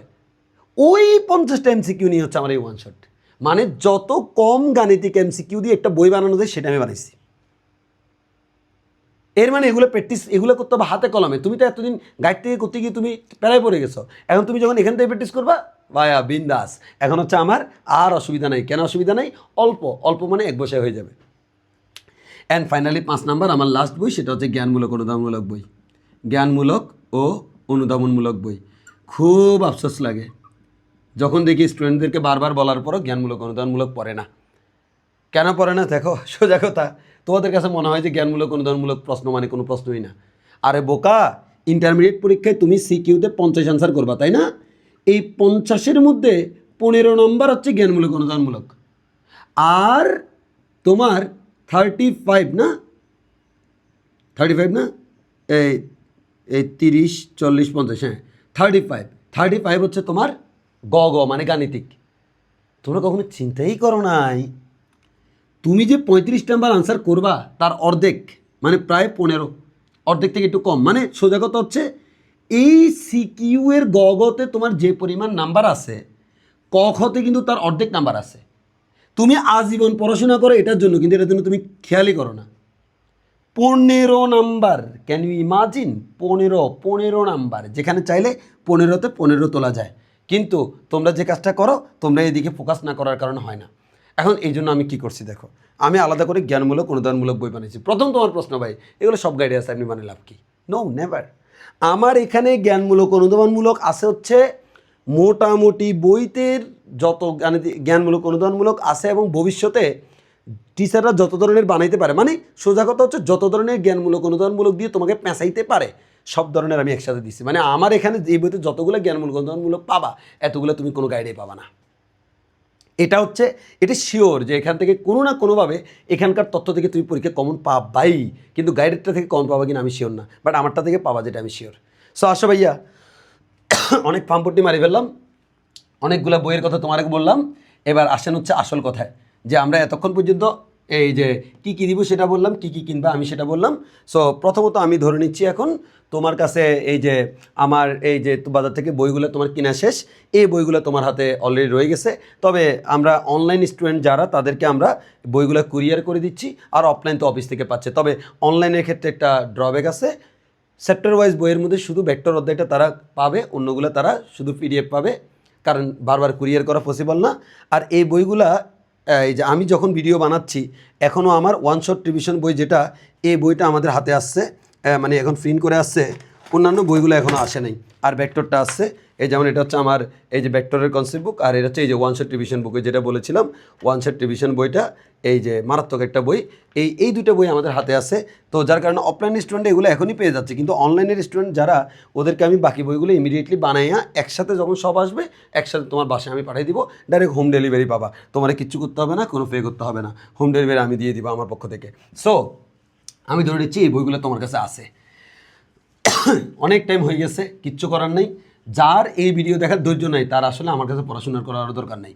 একটা 1 ঘন্টার ভিডিও দেখতে পারতেছো না, যেখানে তোমাকে পুরো একটা বছরের প্ল্যান দেওয়া হবে, 1 বছরের প্ল্যান 1 ঘন্টায় দিচ্ছি, সেটাও যদি দেখতে না পারো তাহলে তোমার 1 বছর প্ল্যান করার দরকার নেই। সো আসো ভাইয়া, এবার আমি শুরু করছি সবচেয়ে গুরুত্বপূর্ণ জিনিস। আজকে আমি একটা লেকচার শেষ করলাম, মানে সেটা অনলাইন হোক অফলাইন হোক, লেকচার শেষ। আমার অনলাইন স্টুডেন্ট অফলাইন স্টুডেন্ট সবার জন্য এই কথাটা বলছি, একটা লেকচার আজকে আমার শেষ। আমার কাছে এই পদার্থবিজ্ঞানের বইগুলো আছে, আমি কিভাবে কোনটা পড়বো, কিভাবে পড়বো সেটা আমি তোমাকে প্ল্যান দিয়ে দিচ্ছি। তুমি আমার প্ল্যানের বাইরে যাবা না, যেহেতু তুমি আমার স্টুডেন্ট। গ্যারান্টি আমি দিচ্ছি যে এই প্ল্যানটা 100% সাকসেসফুল হবে। 1 নাম্বার কাজ, আজকে বাসায় এসে তুমি কি করবা? 1 নাম্বার কাজের আগে আমি বলি, আমার অফলাইন স্টুডেন্ট যারা আছে তারা তো অফলাইনে ক্লাস করার সময় নোট করে ফেলে। অনলাইন স্টুডেন্ট যারা, তোমাদের খবরদার, যখন একটা অধ্যায় যখন তুমি পড়বা, মাস্ট তোমাকে সেই অধ্যায়ের নোটটা ক্লাস করতে করতে করে ফেলতে হবে। আমি আবারও বলছি, ক্লাস করতে করতে নোট করে ফেলতে হবে। আমার স্টুডেন্টদের জন্য তোমরা সবাই দুইটা খাতা বানাবা। একটা খাতা হচ্ছে ক্লাসের খাতা ফিজিক্সের জন্য, আরেকটা হচ্ছে HW এর খাতা। ক্লাসের খাতাটা তোমার হবে হচ্ছে খুব ভালো মানের, টাকা খরচ করে ভালো মানের ফেজওয়ালা খাতা নিবা, হোমওয়ার্ক ইচ্ছা মতো তোমার যেরকম হয়, কিন্তু এটা খুব ভালো মানের খাতা নিবা। কেন? এই ক্লাসের খাতায় কী থাকবে? এই ক্লাসের খাতায় খুব গুরুত্বপূর্ণ কথাটা শোনো। এই ক্লাসের খাতায় তুমি ক্লাসের লেকচার, ক্লাসে এই ক্লাস করতে করতে তুমি লেকচার যা যা করবা সব নোট করে ফেলবা, সব নোট করে ফেলবা। এখন খুব গুরুত্বপূর্ণ কথা, আমাদের ক্লাসের খাতায় আমি সব নোট করে ফেলবো, কিন্তু আমি তোমাকে যে হোমওয়ার্কগুলো দিব, হোমওয়ার্কগুলো কিন্তু তুমি ক্লাসের খাতায় কখনো তুলবা না। হোমওয়ার্কগুলো তুমি তুলবে হচ্ছে আলাদা হোমওয়ার্কের খাতায়। মনে রাখবা, আমি হোমওয়ার্ক দিচ্ছি মানে কি বলো তো? অনেকে এটাই মিনিং বুঝে না। আমি আজকের ক্লাসে যা পড়াইছি এটা যদি তুমি বুঝো, তাহলে যা যা তুমি পারবা বলে আমি মনে করি তা তোমাকে হোমওয়ার্ক দিয়েছি। তোমার কাজ হচ্ছে হোমওয়ার্কগুলো করে, এই হোমওয়ার্ক যে করবা না তার জীবন ধ্বংস, ডাইরেক্ট বলে দিচ্ছি। হোমওয়ার্কটা তুমি করতে হবে এই কারণে, তুমি আমার এই ক্লাসটা বুঝছো, এই ক্লাসটা বুঝছো, এটা বোঝার জন্য তুমি এটা করবা। এই হোমওয়ার্ক করতে গিয়ে তুমি দেখলা একটা মেয়েতে তুমি আটকাই গেছো, যে মেয়েটা তুমি কোনোভাবে হোমওয়ার্কে পারতেছো না। নিশ্চয়ই আমাকে বললে আমি পরের দিন করাই দিব, করাই দিচ্ছি। করাই দিলে তো সেটা নোট খাতায় চলে আসছে, কিন্তু এই নোট খাতায় হোমওয়ার্ক লেখা যাবে না। এই নোট খাতায় হোমওয়ার্ক লেখা যাবে না, হোমওয়ার্ক আলাদা। কিন্তু নোট খাতাটা খুব ক্লিন হইতে হবে, সুন্দর হইতে হবে। মানে তোমার হোমওয়ার্ক যেগুলো দিয়েছি, হোমওয়ার্কের মধ্যে কোনো প্রবলেম থাকলে আমি পরের ক্লাসে সলভ করাই দিছি। পরের ক্লাসে সলভ করানো মিনস হচ্ছে এটা নোট খাতায় চলে আসছে, ক্লাস খাতায়। অ্যান্ড প্রশ্ন হচ্ছে, এই খাতাটা আপনি এত গুরুত্ব কেন দিচ্ছেন? আরে বোকা, পরীক্ষার আগে মেন বই পড়বা, ডাইরেক্ট মারা খাওয়া যায়, কিছুই নেই। মনে হবে এক সময় অনেক কিছুই নেই এখানে, মানে সব একবার কিছুই নেই বলা যায় না, কিছু আছে কিছু নাই, মানে পারফেক্ট না। পারফেক্ট কি? এই ক্লাস নোটটা, এই ক্লাস নোট যেটা তুমি হাতে কলমে করছো, এই ক্লাস নোটটাই তোমাকে বারবার পড়তে হবে। এই ক্লাস নোটটাই তোমাকে বারবার পড়তে হবে। এই ক্লাস নোটটা তোমাকে হেল্প করবে কিভাবে? সব তথ্য এখানে একসাথে আছে, যা লাগে সব, এবং এখানে আমি যা পড়াবো সব আছে। এবার অনলাইন স্টুডেন্টদের জন্য সতর্কবার্তা, তোমরা সবচেয়ে বড় ভুল যেটা করো সেটা হচ্ছে, তোমরা যে কাজটা করো, এই নোট খাতা দেখা, নোটটা করো ভালো কথা, যাদেরকে আমি বলেছি তোমরা নোট করছো। নোট করার পর তারা যে কাজটা করে, কয়েকদিন পর যখন রিভাইজ দিতে যায়, রিভাইজ দিতে গিয়ে এখানে কোনো একটা জায়গায় সে বুঝতেছে না। ওমা খুব সুন্দর করে ওয়েবসাইটে গিয়ে, অফলাইন স্টুডেন্টও করতে পারে কারণ যেহেতু তাদের অনলাইন অ্যাক্সেস আছে, অ্যান্ড তারা ওয়েবসাইটে গিয়ে সুন্দর মতো কী করবে, তারা ওয়েবসাইটে গিয়ে যে ওই ক্লাসটা আবার দেখবে, ক্লাসটা টেনে টেনে দেখবে, ওই ক্লাসে গিয়ে ওই ক্লাসে ওইখানে আমি কি বলছি অনেকক্ষণ বুঝে শুনে তারপরে আলহামদুলিল্লাহ বলে চলে যাবে। খবরদার এ কাজ জীবনেও করবা না। তুমি এই ছোট্ট একটা জিনিসের যেটা বুঝতেছো না, এটার জন্য তুমি কি করলা? হাতে মোবাইল নিলা, ওয়েবসাইটে গেলা, ক্লাসে ঢুকলা, খুঁজে নিলা কোন জায়গায় এই জিনিসটা আছে, এরপর গিয়ে তুমি সেটা দেখলা পুরোটা, এরপর তুমি বুঝলে হ্যাঁ ঘটনা এটা, তুমি খুশি, আমি খুশি না। যেই যে এটার পিছনে তোমার মনে করো 20টা মিনিট নষ্ট হলো, এটা তুমি 1 মিনিটে করতে পারতা। কীভাবে 1 মিনিটে করতে পারতা?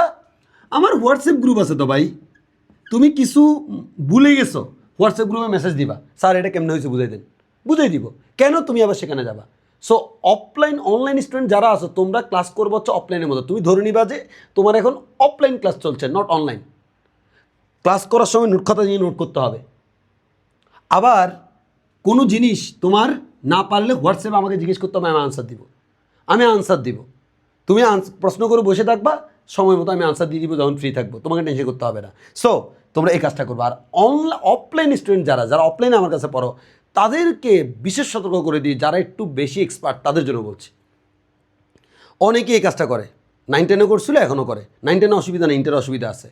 ক্লাস করার সময় তারা মানে কোনোরকম খালি নোট করে, চিন্তা করে যে বাসায় গিয়ে আমি আবার সুন্দর করে নোট করব।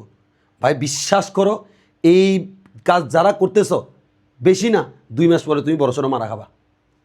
কারণ দেখো, ক্লাস করতে করতে নোট করে ফেলবা, মনে রাখবা ক্লাস করতে করতে নোট যেটা করতেছো এটাই বেস্ট নোট। এরপরে আবার বাসায় গিয়ে ওটা করার দরকার নেই। বাসায় গিয়ে যতক্ষণে তুমি আবার নোটটা করবা, ততক্ষণে তুমি পড়াশোনা করবা, একসময় তুমি পড়াশোনার টাইম পাবা না। সো এই কাজ করবা না যে এত সুন্দর করে করার দরকার নেই। ক্লাসে যদি অসুন্দর হয়, অসুন্দর হোক, এই অসুন্দরটাই সুন্দর, কিন্তু বাসায় গিয়ে আবার সুন্দর করে নোট করবা, এই কাজ করিও না। ক্লাসে যা করবা তাই। এবার আসো ভাইয়া, আমি বুঝলাম যে এটা আমাকে, আবারও বলছি, খাতা রাখতে হবে 2টা, ক্লাসের খাতাটা ভালো মানের, এখানে সুন্দর মতো সবগুলো ক্লাসের একটার পর একটা নোট থাকবে। কোনো জায়গায় প্রবলেম আমাকে বলবো হোয়াটসঅ্যাপে, আমি সলভ করে দিব, তোমার কোনো টেনশন নেওয়ার কিছু নাই। এখন আসো, আমি ধরেই নিচ্ছি তোমার অনলাইন বা অফলাইন যেটাই হোক তোমার একটা ক্লাস করা শেষ। এখন ক্লাস করা যখন শেষ, তুমি বাসে কি পড়বা বাপ, একবারে খুব গুরুত্বপূর্ণ। বাসে কি পড়বা, এই বাসে কি পড়বা এটা সবচেয়ে ইম্পর্টেন্ট। বা কিভাবে তুমি পড়লে বুঝবা যে তোমার সব পড়া হয়েছে, অনেকে এটাই বুঝে না কীভাবে পড়তে হবে। আসো, খুব মনোযোগ দিয়ে এই কথাগুলো খেয়াল করবা, না হয় তুমি জটিলতায় পড়ার যথেষ্ট সম্ভাবনা আছে। আসো আমরা ক্লিয়ার করে দিচ্ছি।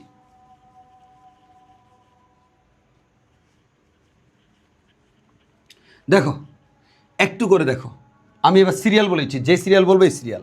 1 নাম্বার, তুমি লেকচার একটা শেষ করলে আজকে, ওই লেকচারটা প্রথমে বাসায় এসে 1 নাম্বার কাজ হচ্ছে নোটটাকে রিভিউ করা, নোট রিভাইজ দেওয়া।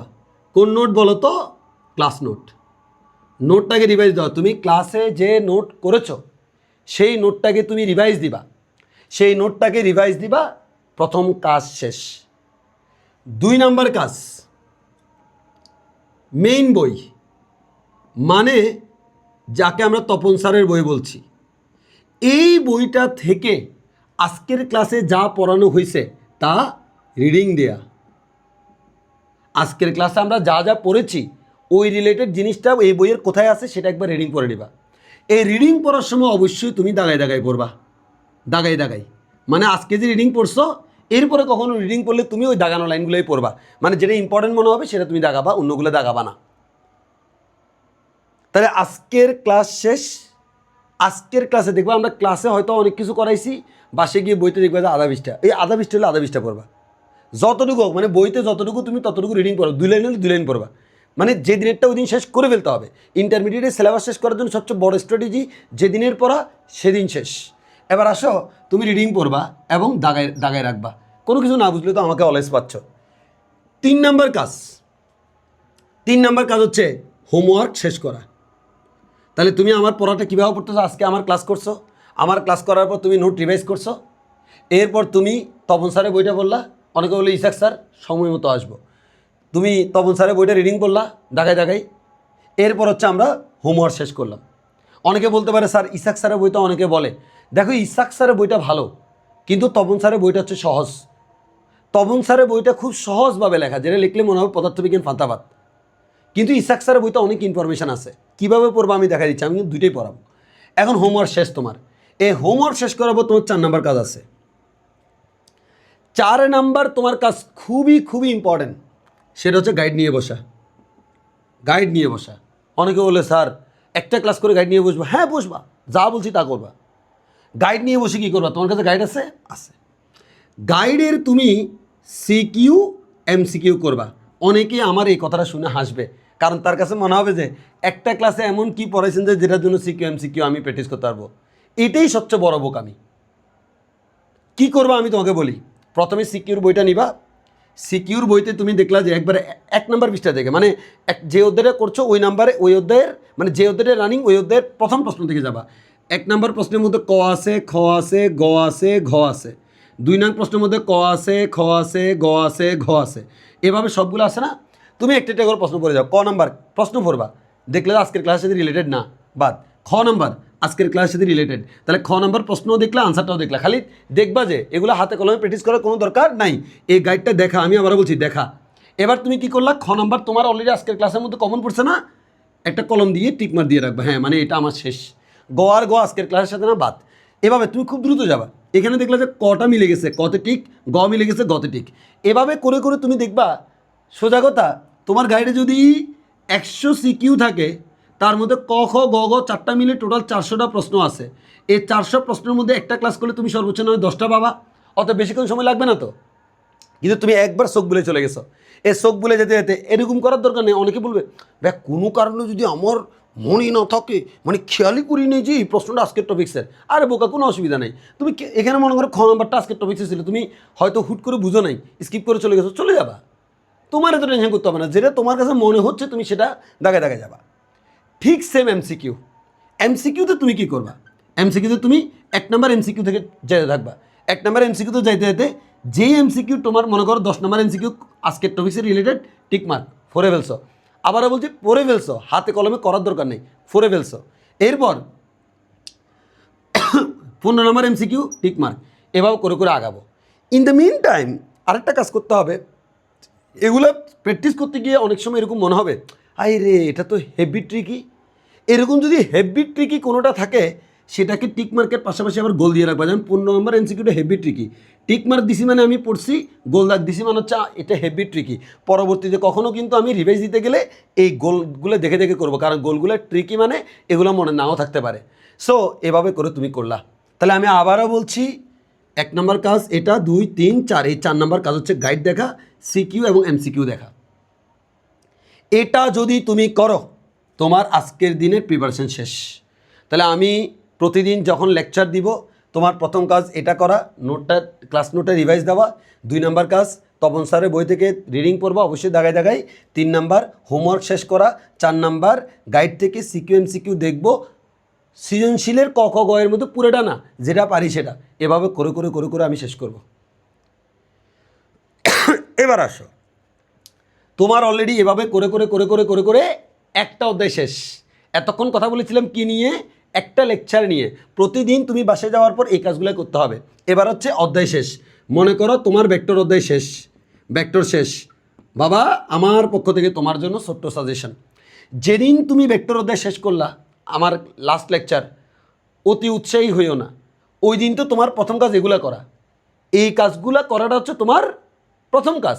যেদিন তুমি ভেক্টর শেষ করছো সেদিন তোমার প্রথম কাজ হচ্ছে এটা করা। তাহলে ভেক্টর যেদিন শেষ করলা প্রথম কাজ হচ্ছে এটা করছো, ওকে ফাইন। এবার একদিন ডেডিকেটেড টাইম নিবা। তুমি তো নর্মালি প্রতিদিন ফিজিক্স পড়বা না, প্রতিদিন তুমি ফিজিক্সের পাশে অন্যগুলো পড়বা, যতক্ষণ ফিজিক্সের টাইম দেওয়া লাগবে, এগুলো বেশিক্ষণ টাইম লাগে না। তোমার কাছে মনে হইতে পারে এত কিছু বোকা, এগুলো এক একটা করতে 30 মিনিট 40 মিনিট করে লাগবে। এর মানে তোমার দেখবা যে কয়েক ঘন্টার বেশি লাগবে না, প্যারা নিতে হবে না, তবে মেনটেইন করতে হবে। এবার আসো, তোমার একদিন ডেডিকেট করবা হচ্ছে তোমার পদার্থবিজ্ঞানকে, মানে ভেক্টর শেষ তো, একদিন তোমাকে এক্সট্রা পড়াবো, তো শুধু এই ভেক্টরটা পড়বো। সেখানে কি কি করতে হবে সেটা একটু দেখো, আসো দেখা দিচ্ছি। ওই দিন তুমি প্রয়োজনে সকল পড়া বাদ দিয়ে খালি এটাই পড়বা, মানে এরকম একটা দিন তুমি চয়েস করে নিবা। এখন তুমি একবার শুরু করলা, বসলা, এবার তোমার কাজ, এখন অলরেডি তোমার একটা অধ্যায় শেষ হওয়ার পরে এবার তুমি করবা 1 নম্বর কাজ। কি কাজ? 1 নম্বর কাজ হচ্ছে তুমি ওই যে নোট আছে না, পুরা নোটটাকে আবার পড়া। নোট ফুল মানে পুরা নোটটাকে তুমি একবার রিভাইজ করলা, খুব দ্রুত অল্প সময়, মানে অল্প সময় খুব দ্রুত করবা, অল্প সময়ে খুব দ্রুত নোটটাকে রিভাইজ করবা। ক্লিয়ার ভাইয়া? ক্লিয়ার। 2 নম্বর কাজ, তপন স্যারের বই খুলবা, খালি দেখবা যে কোথায় কোন অংশটা তোমার বাকি আছে। বুঝো না কথাটা? প্রতিদিন তুমি একটু একটু করে বই থেকে পড়তে পড়তে পড়তে পড়তে দেখবা সব পড়া হয়ে গেছে, বাট হয়তো তোমার কোনো না কোনো কারণে তুমি বুঝতে না পারার কারণে কোনো একটা টপিকস হয়তো তুমি বই থেকে রিডিং পড়া বাকি রয়ে গেছে। খুবই অল্প বাকি থাকবে, যদি কারো ভুল ক্রমে বাকি থাকে। যদি বাকি থাকে এটা বাকি অংশটা একবার রিডিং করে নিবা, সর্বোচ্চ 5-10 মিনিটের কাজ। এরপরে 3 নম্বর কাজ সবচেয়ে গুরুত্বপূর্ণ, Isaac sir full reading. Isaac sir full reading, Isaac sir full reading করতে হবে। এতদিন পর্যন্ত তোমাকে আমি খালি তপন স্যার পড়তে বলছি, আজকে তপন স্যার আর রিডিং করতে বলি না, ইসাক স্যার রিডিং করতে বলছি। কেন ইসাক স্যার রিডিং করতে বলেছি? তার রিজন হচ্ছে ইসাক স্যার তুমি এখনও পড়ো নাই। এখন এতদিন পরে কেন? তার কারণ হচ্ছে ইসাক স্যারের জিনিসগুলো ভালো, কিন্তু এখানে হয় কি জানো, মনে করো একটা টপিক্স তুমি এখন পড়তেছো, এই টপিক্সের এক্সপ্লানেশন সেটা আসে হচ্ছে কিছুক্ষণ পরে, কিন্তু কিছুক্ষণ পরে যেটা নিয়ে আলোচনা হবে ওইটাকে বর্তমানে এই টপিক্স বোঝানোর জন্য সেটা সহ নিয়ে আসা হয়েছে। অ্যান্ড তুমি তো জানো না যে সেটা একটু পরে তুমি পাবা, তুমি এখন হতাশ, কী বুঝেছি কিছুই বুঝিনি। এই জন্য হচ্ছে তুমি যখন পুরো অধ্যায় শেষ করার পর এখন তো তুমি সবই জানো, এবার তুমি রিডিং করতে গেলে কোনো ঝামেলা হবে না, এবং এখানে কিছু তুমি গুরুত্বপূর্ণ তথ্য পাবা যেগুলো তুমি নিয়ে রাখবা বা দাগায় রাখবা। এখানে ইসাক স্যারের বই দাগানোর সময় তুমি কী দাগাবা বলো তো? এই মোমেন্টে তোমার কাছে ইসাক স্যারের বই অলরেডি, তোমার একটা অধ্যায় পুরোপুরি শেষ, তপন স্যারের বই শেষ, আমার নোট শেষ, গাইড শেষ। এরপরে তুমি এটা যখন পড়তেছ তখন শুধুমাত্র নতুন নতুন যদি কোনো তথ্য অল্প কিছু তথ্য পাও, শুধু সেগুলো দেখাবা, মানে এগুলো তুমি ইসাক স্যার থেকে এক্সট্রা পাইছো। এটা শেষ, এখনও কাজ শেষ হয়নি। এবার আসো তোমার 4 নম্বর কাজ। 4 নম্বর কাজ হচ্ছে গাইড নিয়ে বসা।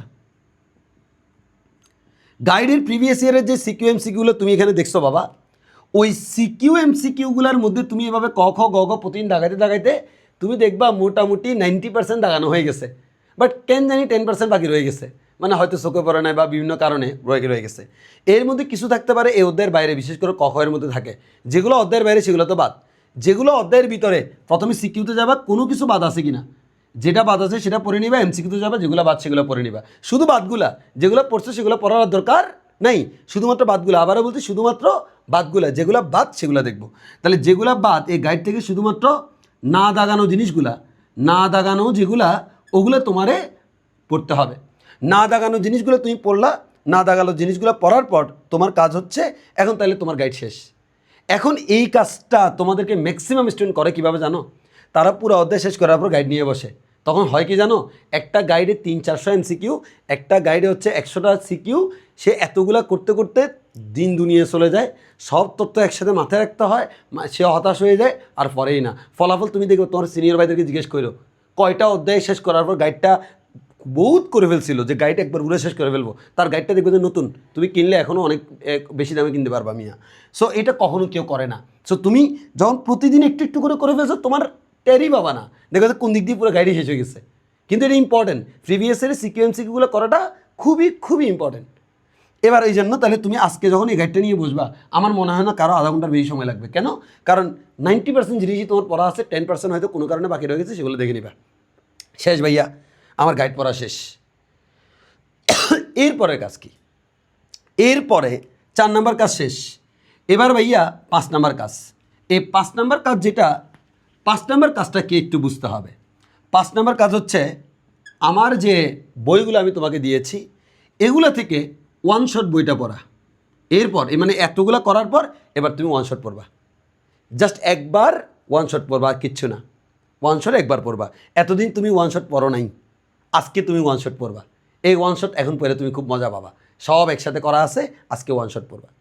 এই ওয়ান শটটা তুমি যখন পড়লা, এটা পড়তে বেশিক্ষণ সময় লাগবে না, কারণ সকল তথ্য এখন তোমার মাথায়। অনেকের কাছে মনে হতে পারে অনেকক্ষণ সময় লাগবে না। এই ওয়ান শট থেকে একটা অধ্যায় শেষ করতে তোমার মনে হয় 30-40 মিনিট লাগবে, আর এরপরে কিছুদিন পর দেখবে 10-20 মিনিটে শেষ হয়ে যাবে। তাহলে তোমার এই ওয়ান শট বইটা আমার শেষ করবা। এরপর 6 নাম্বার তুমি যে কাজটা করবা, আমার এটিএম ফিজিক্স বইটা শেষ করবা। এটিএম ফিজিক্সটা তোমাকে একটু টেকনিক্যালি শেষ করতে হবে। কীভাবে টেকনিক্যালি? এটিএম ফিজিক্সটা পড়ার সময় দাগায় দাগায় পড়তে হবে, দাগাই দাগাই। এখন অনেকে বলবে ভাই কি বোকার মতো কথা বলেন, আপনি তো অলরেডি যেগুলো দরকার সেগুলোই দিচ্ছেন, আমি কেন দাগাবো? তুমি বোকা মিয়া। আমি এখানে যত তথ্য দরকার সকল তথ্য দিছি না? দিছি। মজার ব্যাপার কি জানো? এই এটিএম ফিজিক্স এতটুকু তুমি পড়াশোনা শেষ করার পর বর্তমানে এটিএম ফিজিক্সের 90% তথ্য তোমার এমনিতেই মুখস্থ আছে। আমি আবারও বলছি, এমনিতেই মুখস্থ আছে, এগুলা তোমাকে আর মুখস্থ করতে হবে না। তুমি এটিএম ফিজিক্সের মধ্যে এমন 10% তথ্য পাবা যেগুলো তুমি জানো কিন্তু তোমার মুখস্থ নাই। মানে পড়তে গেলে বুঝবা তোমার একটু বিভ্রান্ত হচ্ছে বা মনে থাকতেছে না, কিন্তু 90%ই তোমার মনে থাকতেছে, এটা শিওর। কারণ এই মুখস্থগুলো হচ্ছে বেসিকের মুখস্থ। ওই বলছি না, কিছু মুখস্থ আছে বেসিক থেকে পারা যায়, কিছু মুখস্থ আছে মুখস্থ না করলে পারা যায় না। তুমি এই এটিএম ফিজিক্সের প্রত্যেকটা লাইন ইম্পর্টেন্ট, বাট তোমার জন্য না। যেগুলো তুমি মুখস্থ অলরেডি পারো সেগুলো তোমার জন্য এখন ইম্পর্টেন্ট না, তোর জন্য ইম্পর্টেন্ট হচ্ছে যেগুলো তোমার মনে থাকতেছে না বা তুমি মুখস্থ পারো না, শুধুমাত্র পারা যাচ্ছে না, এই ধরনের লাইনগুলো তুমি দাগে রাখবা। কেন? কারণ ভবিষ্যতে এই বইটা রিভাইজ দেওয়ার সময় তুমি খালি এই লাইনগুলোই পড়বা, কারণ এই লাইনগুলোতেই তোমার সমস্যা হয়, অন্যগুলোতে সমস্যা হয় না। তাহলে তখন তোমার আর মনে করো এই বইটা আমার প্রায় 100 পেজের মতো, তখন তোমার আর 100 পেজ পড়া লাগবে না, তখন দেখবে যে সব মিলে যা পড়বো ওগুলো 10-20 পেজের মতো, পুরো বই মিলে। তো যার কারণে এই কাজটা তোমার মাস্ট দাগায় দাগায় করতে হবে।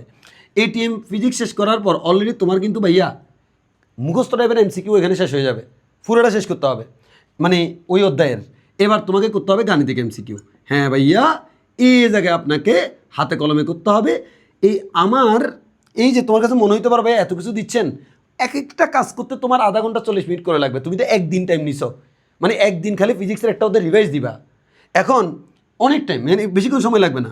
এখন সবচেয়ে বেশি সময় খাবে এটা গাণিতিক এমসিকিউ। তোমাকে এর আগে যখন আমি এমসিকিউ প্রতিদিন করতে বলছিলাম, সেদিন কিন্তু তোমাকে আমি প্র্যাকটিস করতে বলি নাই, খেয়াল করছো? সেদিন তোমাকে জাস্ট দেখে নিতে বলছি। আজকে তুমি প্র্যাকটিস করবা, কারণ কয়টা তুমি প্র্যাকটিস করবা, তোমার টাইম নেই তো। আমি তো তোমার টাইম সম্পর্কে আমি খুব সচেতন, খালি ফিজিক্স বললে হবে না তো, সব পড়তে হবে।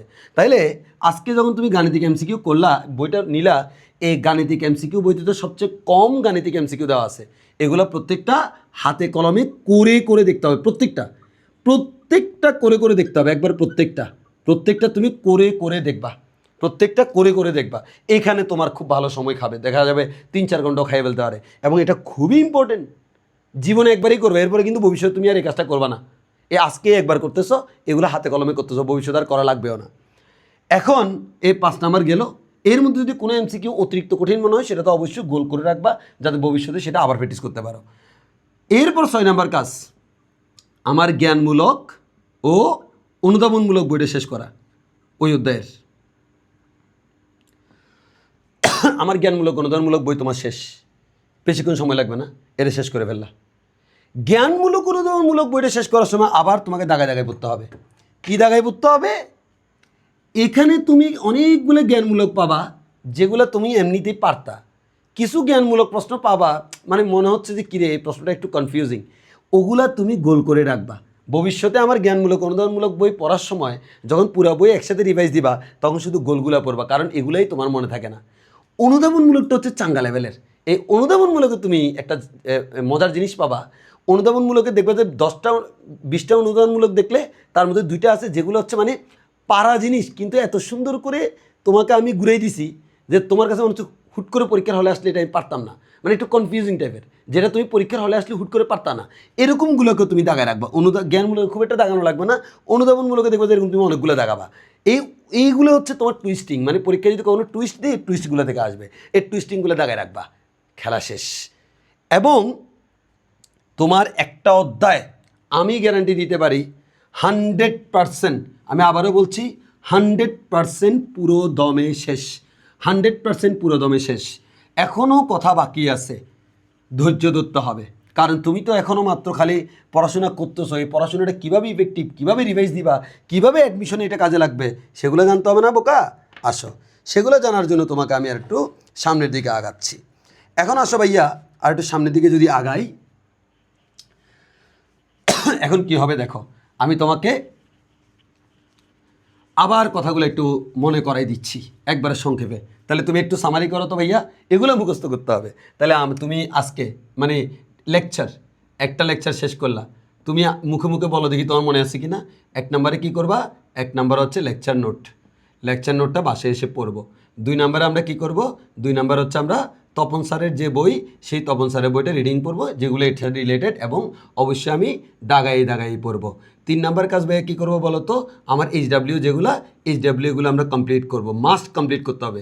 এইচডাব্লিউতে কোনো প্রবলেম হলে আমাকে বলতে হবে, এইচডাব্লিউ মাস্ট কমপ্লিট করব। এরপর 4 নম্বর কাজ আমাদের কী ছিল বলো তো? 4 নম্বর কাজ ছিল হচ্ছে আমাদের গাইড থেকে আমরা কী করবো বলো তো? সিকিউ আর এমসিকিউ, শুধু রিলেটেড টু টুডেইজ টপিক্স, মানে আজকের টপিক্সের সাথে যেগুলো রিলেটেড সেগুলো, এবং করার সময় মাস্ট টিক দিয়ে দিতে হবে, এবং যেগুলো একটু বেশি কঠিন সেগুলো গোল দিয়ে দিতে হবে। তাহলে এই টিক দিবা মানে হচ্ছে তুমি কোনগুলো শেষ করে ফেলতে তুমি জানো, পরে আবার যেগুলো একবার টিক দিয়ে দিবে এগুলোর পিছনে পরে আর তাকাবা না। এটা হচ্ছে তোমার একদিনের পড়া, আজকের লেকচার, আজকে আমি এই কাজগুলো করব। এবার হচ্ছে একটা অধ্যায় যখন শেষ, এরপর তোমার 1 দিন লাগুক 2 দিন লাগুক, আমার মতে যারা আসলে এগুলো ঠিকমতো ফলো করবা তোমাদের 1 দিনের বেশি লাগবে না। 1 দিন যদি টার্গেট নাও 5-6 ঘন্টা পড়লেই তুমি দেখবা যে আমার ওই সবগুলো কাজ তুমি করে ফেলতে পারবা। যাদের কাছে মনে হচ্ছে এটা খুবই কঠিন, একবার করলে তুমি বুঝবা কঠিন না। আমার জিনিসটা হচ্ছে এমন যে এখানে তোমাকে আমি এমনভাবে রেডি করাই দিছি, এখানে অনেক পড়া, কিন্তু অনেক পড়াকে তোমার কাছে অনেক পড়া মনে হবে না। বুঝছো ভাইয়ের কথাটা? এবার আসো, তাহলে 1 নম্বর কাজ তুমি কি করলা? অধ্যায় যখন শেষ, যেদিন লাস্ট লেকচার সেদিনও তোমাকে এই কাজটা করতে হবে, ঠিক তার পরের দিন তুমি শুরু করবা। তাহলে কি করলা? প্রথমে আমার যে লেকচার নোটটা, পুরা লেকচার নোট তুমি শেষ করলা, পুরা লেকচার নোট। 2 নম্বর কাজ কী করলা? তপন স্যারের মধ্য থেকে যেগুলি স্কিপ গেছে সেগুলো একবার রিডিং করে নিলা। স্কিপ খুব একটা যাবে না, হালকা পাতলা 2-1টা লাইন স্কিপ যেতে পারে, সেগুলো একবার রিডিং করলা। পুরা বই পড়তে বলি নেই, শুধু স্কিপ লাইনগুলো পড়তে বলছি, সর্বোচ্চ 5 মিনিটের কাজ। এবার 3 নাম্বার যেটা 3 নাম্বার হচ্ছে ইসাক স্যার, খুব ভালো করে পড়তে হবে। ইসাক স্যার খুব ভালো করে পড়তে হবে, একবারে ফার্স্ট টু লাস্ট, এবং দাগাই পড়তে হবে। কি দাগাবা? এতদিন পড়ার পরেও ইসাক স্যারে তুমি যে এক্সট্রা তথ্য পাচ্ছ, ইসাক স্যারে এক্সট্রা তথ্য দাগাবা, এক্সট্রা তথ্য দাগাতে হবে। ও ভাইয়া একটা কথা বলতে ভুলে গেছি, যাদের টার্গেট মেডিকেল, তুমি তো আমার এটিএম বই পড়বা, তার পাশাপাশি যাদের টার্গেট মেডিকেল তারা ইসাক স্যারের বইয়ের পিছনের এমসিকিউ, মানে অধ্যায়ের শেষের পিছনের যে এমসিকিউ সেটাও ইসাক স্যারের বই পড়ার পাশাপাশি এমসিকিউগুলো পড়ে ফেলবা। সবাই পড়তে পারো, তবে আমি বেশি ফোকাস দিচ্ছি যাদের মেডিকেল টার্গেট। ইসাক স্যারের বইয়ের পিছনের এমসিকিউগুলো থেকে যেগুলা মুখস্থ টাইপের, মানে গাণিতিক না, যেগুলো মুখস্থ টাইপের সেগুলো তুমি দেখে ফেলবা। কথা আছে ইসাক স্যারের বই থেকে হুবহু এমসিকিউ মেডিকেল পরীক্ষা আসে, এবং এমনও একটা কথা প্রচলিত আছে, কারেন্ট চলে গেছে, জেনারেল আসবে, কথা শুনো, তুমি শুনতে দেখো। এমন কথা প্রচলিত আছে যে ইসাক স্যারের বই থেকে যদি কোনো মানে প্রশ্নের আনসার ভুল থাকে, মেডিকেল পরীক্ষায় এটা ভুল ধরেই কাটা হয়। এটা সত্য না মিথ্যা আমি জানি না, এটা হচ্ছে প্রচলিত একটা কথাবার্তা যে ইসাক স্যারের বইয়ের যে লাস্টের পিছনের এমসিকিউ, সেই পিছনের এমসিকিউ থেকে হচ্ছে তোমার ডাইরেক্ট চলে আসে, এবং ইসাক স্যারের বইয়ের আনসার যেটা আছে সেটাই সঠিক ধরে কাটা হয়। সো তবে তোমাকে আমি ভুল পড়তে বলছি না, তোমাকে আমি বলছি হচ্ছে এটা এরকম হইতে পারে, মানে ইসাক স্যারের বইয়ের পিছনে এমসিকিউ তুমি মেডিকেলে হিউজ কমন পাবা। সো এটা করবা, এক্সট্রা কাজ, এটা 4 নাম্বার, নট ম্যান্ডেটরি, এক্সট্রা কাজ। এবার তাহলে ইসাক স্যারের বই তোমার শেষ, তাহলে লেকচার শেষ করলা, তমন স্যার শেষ করলে, ইসাক স্যার শেষ করলা। এরপর হচ্ছে তোমার আমি কী করতে বলছিলাম, গাইড থেকে তুমি কী করবা, এই কিছু জিনিস যদি আগে পরে হয় এটা আহামরি কিছু না, কারণ তুমি তো আজকে রাতেই সব করতেছো, তাই না? সো কোনটা আগে কোনটা পরে কোনো ব্যাপার না, তোমার অলরেডি সব শেষ। তুমি আগে গাইড করলে তারপর ইসাক স্যার, কোনো অসুবিধা নেই। সো তবে এই সিকোয়েন্সটা মেনটেন করলে ভালো।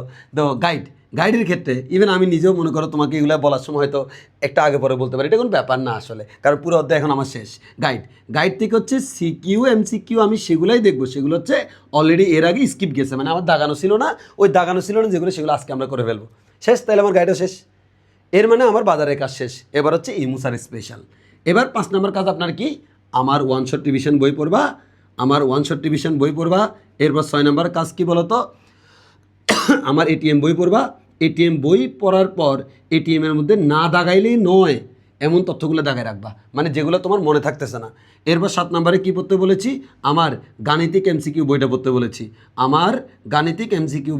বলেছি, এবং তোমরা অনেকে বলতে পারো বইগুলো তো এখন হাতে পাইনি। একটা অধ্যায়, প্রথম অধ্যায় আমরা ভেক্টর পড়াচ্ছি, ভেক্টরটা তুমি শেষ করার আগে তোমার হাতে বই সবগুলো পৌঁছে যাবে, টেনশনের কিছু নেই। 8 নাম্বার গাণিতিক এমসিকিউ মাস্ট করে দেখতে হবে, এখানে খুব ভালো সময় নষ্ট হবে। আর 8 নাম্বার হচ্ছে আমাদের জ্ঞানমূলক অনুধাবনমূলক, এবং এই জায়গায় তোমাকে একটা কাজ করতে হবে, দাবনমূলক, এই জায়গায় তোমার কাজ করতে হবে, যেগুলো একটু টুইস্টিং সেগুলো দাগায় রাখবা, ভবিষ্যতে কাজে লাগবে। এখন ভাইয়া দেখো, তুমি একটু ভালো করে খেয়াল করো, এবার ভবিষ্যতে তোমার কাজ কি, ভবিষ্যতে রিভাইজ দিবা কীভাবে। ভবিষ্যতে রিভাইজ দেওয়ার জন্য তোমাদের একটা বই ফলো করতে হবে, সেটা হচ্ছে আমার ওয়ান শট। মানে এটা তো ভাইয়া একটা অধ্যায় শেষ আজকে, কিছুদিন পর আমার মনে হবে একটু রিভাইজ দিই, একটু রিভাইজ দিই, তুমি সবসময় আমার ওয়ান শট বইটাই রিভাইজ দিবা। তুমি আমার এটিএম বইটা রিভাইজ দিবা, ওই যেগুলো না দাগালে লাইন দাগা রাখছো সেগুলো। গাণিতিক এমসিকিউ রিভাইজ দেওয়ার কোনো দরকার নেই। জ্ঞানমূলক অনুধাবন রিভাইজ দিবা হচ্ছে টুইস্টিং জিনিসগুলো। ক্লিয়ার তো ভাইয়া? এবার মেইন বই কখনো তুমি পড়লে বললে না বললে না, এগুলো নিয়ে প্যারা নাই। মানে এই 3টা বই হচ্ছে কি আমার রিভাইজ দেওয়ার জন্য তোমাকে খুব হেল্প করবে, এবং আমি সবাইকে একটা রিকোয়েস্ট করি, অন্তত পদার্থবিজ্ঞানে তোমাকে যে কাজটা করা উচিত আমার মতে আর কি, অন্তত প্রতি 1 মাস পর, মানে প্রতি 1 মাস পর তুমি চিন্তা করবা গত 1 মাসে আমি কতটুকু পদার্থবিজ্ঞান পড়লাম, ততটুকু একবার করে রিভাইজ দেওয়া, কয় অধ্যায় শেষ সেগুলো রিভাইজ দেওয়া। ওই রিভাইজ দেওয়ার ক্ষেত্রে তুমি আমার এই বইগুলো খুব ভালো করে দেখবা, এবং এটা মোর দেন এনাফ। এবার সবচেয়ে গুরুত্বপূর্ণ কথা, এভাবে করে আগাবা। অনেকে যে কাজটা করে একটা অধ্যায় ফুললি কমপ্লিট এভাবে করছে, আর জীবনে রিভাইজ দেয় না, পরীক্ষার আগে দিয়ে রিভাইজ দেয়, এটা করবা না। প্রতি মাসে তুমি একবার করে পুরাতন জিনিসগুলো রিভাইজ দিবা। এবার আসো ভাইয়া, এখন এরপরে তোমার যে কাজটা এখানে রিভাইজ দেওয়ার ক্ষেত্রে একটা ব্যাপার আছে। তুমি যখন আজকে মনে করো রিভাইজ দিতে বসলা, তুমি তো সব রিভাইজ দিতে পারবা না, তখন তুমি রিভাইজ দেওয়ার সিস্টেম, মনে করো তোমার 2 নম্বর অধ্যায় তোমার শেষ, তাহলে রিভাইজ দেওয়ার কিছু নাই।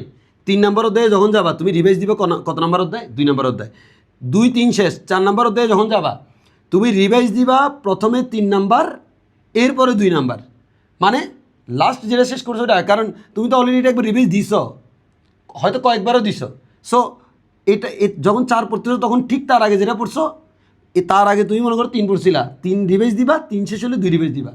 এরপর যখন মনে করো তুমি 5 পড়তেছো, তাহলে এর আগে তুমি 4 পড়ছিলা, আগে 4 রিভাইজ দিবা, এরপর 3 রিভাইজ দিবা, এরপর 2 রিভাইজ দিবা। এবং মজার ব্যাপার কি জানো, এখানে 2 রিভাইজ দিতে মনে করো 3 ঘন্টা লাগে, এখানে দেখবে যে 1 ঘন্টা লাগে, এখানে দেখবে যে আধা ঘন্টা লাগে, মানে দিন যত যাবে এগুলো রিভাইজ দিয়ে সময় তোমার কমে যাবে। এবার সবচেয়ে মোস্ট ওয়ান্টেড কোয়েশ্চেন, স্যার সব বললেন, এখন আপনি যেভাবে পড়াচ্ছেন বা আমরা যেভাবে গাইডলাইন পাচ্ছি, এই গাইডলাইনটা অ্যাডমিশনে কতটুকু ইফেক্টিভ, ইন্টারমিডিয়েটে কতটুকু ইফেক্টিভ প্রমাণ দেন। আসলে তোমার প্রমাণ দিচ্ছি কোন জায়গায় আমার এখানে কতটুকু ইফেক্টিভ, এরপরে তোমাকে কতটুকু এক্সট্রা পড়া লাগবে সব আমি ক্লিয়ার করে দিচ্ছি আমার পদার্থবিজ্ঞান কোর্সের। সো আসো ভাই একটু কথা বলি এগুলো নিয়ে, তোমাদেরকে একটু বেশি টাইম নিচ্ছে। আসলে দেখো, আমরা যখন ইন্টারমিডিয়েট পড়েছিলাম আমাদেরকে এগুলো বলার মতো কেউ ছিল না যে একটা সঠিক গাইডলাইন দিল এরপর আমি পড়বো। তোমাদের যেটা হয় সেটা হচ্ছে ম্যাক্সিমাম স্টুডেন্ট কী করে, সে কোনো গাইডলাইন ছাড়া পড়াশোনা শুরু করে। ভাই কিন্তু তুমি একটা যখন স্ট্র্যাটেজি কইতে পড়াশোনা করবা না, তখন দেখবে যে তোমার ওই টাইমটা নষ্ট হচ্ছে না, যে টাইমটাই তুমি পড়ছো সেটা খুব ভালো কাজে লাগছে। অনেকে আমাকে জিজ্ঞেস করে যে কত ঘন্টা পড়াশোনা করবো, কত ঘন্টা এটা কোনো ফ্যাক্ট না। তোমার ফ্যাক্ট হচ্ছে তুমি কতক্ষণ পড়তে কমফোর্টেবল ফিল করো। এবং তুমি এই যে কখনো যদি আমাকে কেউ জিজ্ঞেস করে আমি এটা আনসার দিতে পারি না যে কত ঘন্টা পড়বো, কারোর জন্য 2 ঘন্টা এনাফ, কারোর জন্য 5 ঘন্টা এনাফ। আমি একটা আনসার দিকে জানো, ততটুকুই তুমি পড়াশোনা করবা যতটুকু পড়াশোনা করলে তুমি কোথাও চান্স না পাইলে আফসোস করবা না। খুব গুরুত্বপূর্ণ একটা কথা বলছি, তত ঘন্টা ততটুকু পড়াশোনা করতে হবে যতটুকু করলে তুমি চান্স না পেলে কোথাও আফসোস করবা না। যেমন আমার ইন্টারমিডিয়েট লাইফে খুব লেগ ছিল, মানে আমরা তোমাদের মতো এত বেসিক ক্লিয়ার করিনি। আমার যত মানে বেসিক, সব বেসিকের ম্যাক্সিমাম বেসিক আমি পেয়েছি হচ্ছে ইঞ্জিনিয়ারিং অ্যাডমিশন প্রিপারেশন নিতে গিয়ে। তো তখন তো অল্প সময় তোমাদেরকে যেগুলো আমরা এখন বলছি এই কাজগুলো আমি অ্যাডমিশনের পরে করছি, মানে অ্যাডমিশনের সাথে রিলেটেড জিনিসগুলো আর কি। তো যার কারণে হচ্ছে খুব প্রস্তাবিত হয়েছে। তো হয়তো তোমার কলেজে ভালো রেজাল্ট করতাম, এই যে ইঞ্জিনিয়ারিং প্রিপারেশন নিতে গিয়েও কোচিংগুলোতে ভালো রেজাল্ট করতাম, সবাই ধরে নিয়েছিল বুয়েটে চান্স পাবো, পাই নেই। ইভেন এমনও কষ্টের দিন যে তোমার বুয়েটে যেদিন রেজাল্ট দিয়েছে সেদিন আমার বন্ধুবান্ধব ফোন করে বলছে যে তোর র্যাঙ্ক কত, এদিকে আমার বুয়েটে আসেই নেই। সো হোয়াট এভার, তো যেখানে পাওয়ার হয়তো আলহামদুলিল্লাহ পাইছি, এটাতেই আমি হ্যাপি। তো এখন ব্যাপারটা হচ্ছে এটা, তুমি যদি আমাকে জিজ্ঞেস করো যে ভাই আপনি ইন্টারমিডিয়েটে যে পড়াশোনা করছেন, আপনি কি নিজেকে কখনো দোষারোপ করতে পারেন যে আমি যদি আরেকটু বেশি পড়াশোনা করতাম আমি মনে হয় বুয়েটে চান্স পেয়ে যেতাম? আমি এটা কখনোই চিন্তা করি না। কেন করি না? কারণ আমি আসলে যতটুকু পড়া আমার পক্ষে সম্ভব আমি পড়ছি, যতটুকু পসিবল আর কি, একজন আমার জন্য যতটুকু পসিবল। এর মানে আমি কখনো নিজেকে দোষারোপ করি না। হ্যাঁ, দোষারোপ করি হচ্ছে আমার গাইডারদেরকে। আসলে আমি গাইড দেওয়ার মতো কাউকে পাই নাই। যদি হয়তো ইন্টারমিডিয়েটে এরকম ভালো গাইড দিত এমন কাউকে পাইতাম, আমি হয়তো আরও বেটার কিছু করতে পারতাম। সো আমি দোষ দিচ্ছি ওইটাকে যে আমি অপরচুনিটি পাইনি, কিন্তু আমি আমাকে দোষ দিতে কখনো পারবো না। সো ততটুকুই পড়াশোনা করতে হবে যতটুকু করলে তুমি কখনো নিজেকে দোষ দিতে পারবে না। খুব খারাপ লাগে, অনেক স্টুডেন্ট বলে ইস ইন্টারমিডিয়েট লাইফে আর 1 ঘন্টা করে যদি প্রতিদিন বেশি পড়তাম, বা ইন্টারমিডিয়েট লাইফে আমি চাইলে এটা না করে যদি এটা করতাম। আরে বোকা, সেই কথাটা আজকে চিন্তা করো। আজকে যে তোমাকে আমি এত কথা বলছি, এই এত কথা বলার রিজন হচ্ছে আগামী 1 বছরের পড়াশোনাটা যাতে তোমার এটা নিয়ে কখনো ভবিষ্যতে হতাশ হওয়া না লাগে। আমি আমার এক্সপিরিয়েন্স থেকে তোমাকে কথাগুলো বলছি। তোমাকে আজকে যেটা বলছি তুমি 1 ঘন্টায় শুনতেছ, এটা হচ্ছে 10 বছরের এক্সপিরিয়েন্স।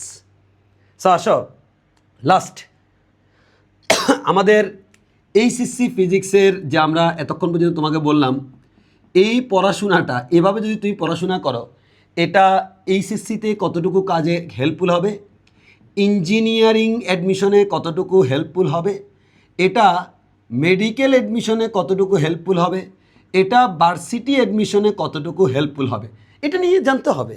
তোমাকে আগে জানতে হবে তোমার পড়াশোনার স্ট্র্যাটেজিটা আসলে কোন জায়গায় কতটুকু কাজে লাগছে। সো আসা আমি তোমাকে বলে দিই, তোমাকে ভাইয়া দেখো ক্লাস লেকচার তুমি যেহেতু আমি তো আমার স্টুডেন্টদেরকেই বলছি, এরপরে অন্যরাও হয়তো পাবলিকে যেহেতু ভিডিওটা দিচ্ছি ফলো করতে পারে, বাট কথা হচ্ছে তুমি যেখান থেকে ক্লাস লেকচার করো না কেন, দিন শেষে তোমার পড়াশোনার স্ট্র্যাটেজিটা ভেরি ইম্পর্টেন্ট। তুমি একজন টিচারের কাছে পড়বা 1 ঘন্টা, বাসায় পড়বা 10 ঘন্টা, সে বাসার পড়াটা তোমার জন্য ভেরি ইম্পর্টেন্ট। সো নিজের ব্রেনটাকে কাজে লাগানো ইম্পর্টেন্ট। এখন আমি এই স্ট্র্যাটেজিতে আমি পড়া শেষ করলাম, তাহলে কী হবে দেখো। Number one HSC. দেখো এইচএসসিতে প্রশ্ন কোত্থেকে হয়, সিকিউ থেকে হয়, এমসিকিউ থেকে হয়, আর প্র্যাকটিক্যাল হয়। বাইরে ভাই প্র্যাকটিক্যাল আমি করে দিব, যাও কথা দিলাম, তোমার প্র্যাকটিক্যাল নিয়ে টেনশন করা লাগবে না, অনলাইনে আমি করে দিব। সিকিউ এমসিকিউ বাবা, তোমাকে যে আমি ক্লাস লেকচার দিয়েছি, তুমি যে অলরেডি প্রতিদিন একটু করে সিকিউ এমসিকিউ করছিলা, তোমাকে যে আমি ওই যে ওয়ান শট বই দিয়েছি, ওয়ান শট বইটা সিকিউতে কাজে লাগবে। তোমাকে যে আমি এটিএম ফিজিক্স দিয়েছি এমসিকিউতে কাজে লাগবে। তোমাকে যে আমি ওয়ান শট এই যে গাণিতিক এমসিকিউ দিয়েছি এখানে কাজে লাগবে। সব মিলেই এখানে ভাইয়া আপনার প্রিপারেশান 100%। আমি আবার বলছি 100%, যাও 100%। অনেকে বলে 100% প্রিপারেশান হবে না। আরে ভাই ভবিষ্যতে কোন প্রশ্নটা এক্সেপশনাল আসবে সেটা তো আমি জানি না, বাট আমার প্রিপারেশান 100%। হয়তো দেখা গেল এমন একটা আনকমন জায়গা থেকে আসলো যেটা হয়তো কেউ পারে না, আমিও পারি না, কোনো অসুবিধা নেই, বাট আমার পক্ষে যতটুকু সম্ভব সেটা হচ্ছে 100%। এবার আসছে ইঞ্জিনিয়ারিং, মানে এখানে তুমি ইন্টারমিডিয়েটের পড়াশোনা তো টেনশনই করা লাগবে না। এবার অনেকে বলতে পারে বর্তমানে ইন্টারমিডিয়েটের কোশ্চেনগুলো খুবই অ্যাডভান্স হচ্ছে। আরে বোকা, অনেকে বলে বুয়েটে একটা প্রশ্ন আসছিল, ওই প্রশ্নটা এবার ইন্টারে চলে আসছে। হ্যাঁ, যেমন ওই যে মহাকর্ষ বিকর্ষে একটা প্রশ্ন পাবে এরকম যে পৃথিবীকে যদি আমি মাঝখান দিয়ে ফুটা করে ফেলি, একটা বস্তুকে যদি ফেলে দিই, ওই বস্তুটা কীভাবে দুলবে? এটা হচ্ছে সরল চন্দিত গতিতে বা সরল দোলন গতিতে দুলতে থাকবে। এই প্রশ্নটা বুয়েটে আসছিল। এই প্রশ্নটা আবার তপন স্যারের বইতেও আছে, ইসাক স্যারের বইতেও আছে। আবার এই প্রশ্নটা এর কয়েক বছর পর কুমিল্লা বোর্ডে আসছে।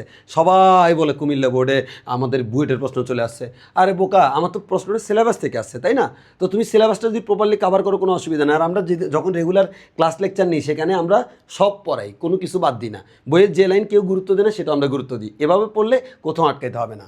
তো সিকিউ যদি কখনো কঠিন আসে, ওই যে তুমি গাইড থেকে সিকিউ এমসিকিউ পড়ছো, ওগুলো তো আসবে না। যা আসবে আমাদের ক্লাস লেকচারে চলে আসছে। তাহলে গাইড থেকে কেন প্র্যাকটিস করছো? ওই আমাদের ক্লাস লেকচার পড়ে তুমি গাইড থেকে করে তুমি বুঝে গেছো কোন স্টাইলে সিকিউ আসে, মানে সিকিউর স্টাইলটা বুঝে গেছো। আর বেসিক তো তোমার মাথায় আমি আমার ক্লাস লেকচারেই দিয়ে দিছি।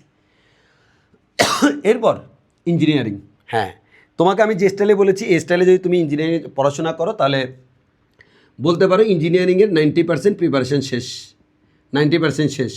বাকি 10% কোথায় পাবা? বাকি 10% অ্যাডমিশনে পাবা। মানে দেখা গেছে হচ্ছে আমরা কিছু কিছু অতিরিক্ত এক্সেপশনাল টপিকস আছে যেগুলো আমরা পড়াই না, কিন্তু ইঞ্জিনিয়ারিং অ্যাডমিশনের জন্য পড়াশোনা করা লাগে। এবং মজার ব্যাপার কি জানো, এই 10%টা আসলে তাদের জন্য যারা হচ্ছে বুয়েটে টপ করবে, চুয়েটে টপ করবে, কুয়েটে টপ করবে, রুয়েটে টপ করবে। কিন্তু যে শুধু ভালো একটা সাবজেক্ট নিয়ে পড়তে চায় তার এটাই এনাফ। মানে আমি ইন্টারে তোমার যা পড়াইছি এটাই এনাফ, আর তুমি যেভাবে পড়ছো এটাই এনাফ। উল্টা অ্যাডমিশনে গিয়ে পড়াশোনা বাড়ে না, কমে। কেমনে কমে? তুমি এতদিন যা পড়তে তার মধ্যে সপ্তাহে অ্যাডমিশন আসে না, অনেক পড়া কমে যাবে। কমে গিয়ে যা থাকবে কী পড়তে হবে কী পড়তে হবে না সেটা বুঝলে চান্স হয়ে যাবে। এই 10% হচ্ছে মনে করো খুব কঠিন লেভেলের প্রশ্ন। সে কঠিন লেভেলের প্রশ্নগুলো দেখবে যে 99% স্টুডেন্ট পারে না, 1% পারে, তারা টপ করে। সো এটা হচ্ছে তোমার চান্স পাওয়ার জন্য মুখ্য না, এটা হচ্ছে টপার হওয়ার জন্য মুখ্য। এটা হচ্ছে চান্স পাওয়ার জন্য মুখ্য। এটা দিয়ে তুমি বুয়েটে 1 থেকে 100 ভিতরে থাকতে পারো, কোনো অসুবিধা নেই। মানে ব্যাপারটা হচ্ছে এমন, তোমার এই 90%-এর বেসমেন্ট তৈরি হয়ে গেছে। অ্যাডমিশন টাইমে কী করতে হবে? অ্যাডমিশন টাইমে তোমার একটাই কাজ, বেসমেন্ট তৈরি করা আছে, এখন টাইম কমাইতে হবে। মানে আগে তুমি যে ম্যাথ 5 মিনিটে করতা, ওই ম্যাথ এখন তোমাকে 2 মিনিটে করতে হবে, মানে স্পিড বাড়াইতে হবে। অ্যাডমিশনে তোমার কাজ হচ্ছে এটা। আমরা কি করছিলাম, ইন্টারমিডিয়েটে বেসমেন্টটা দাঁড় করাই নেই, অ্যাডমিশনে গিয়ে বেসমেন্টও দাঁড় করাইছি, আবার টাইম কমানোর ট্রাই করছি। ফলাফল একসাথে 2 কাজ হয় না। তুমি ইন্টারে বেসমেন্ট দাঁড় করাবা, সব হয়ে যাবে। অ্যাডমিশনে গিয়ে শুধুমাত্র নিজের টাইম কমানোর ট্রাই করবা, মানে আরও কত স্পিডে ম্যাথ করা যায় এতটুকুই। কিন্তু এখন তুমি ইন্টারমিডিয়েটে থাকা অবস্থার টাইম কমানোর চেষ্টা করবা না। ইন্টারমিডিয়েট পরীক্ষা তোমার যথেষ্ট টাইম, এই কাজ অ্যাডমিশনও করবা, এখন করবা না।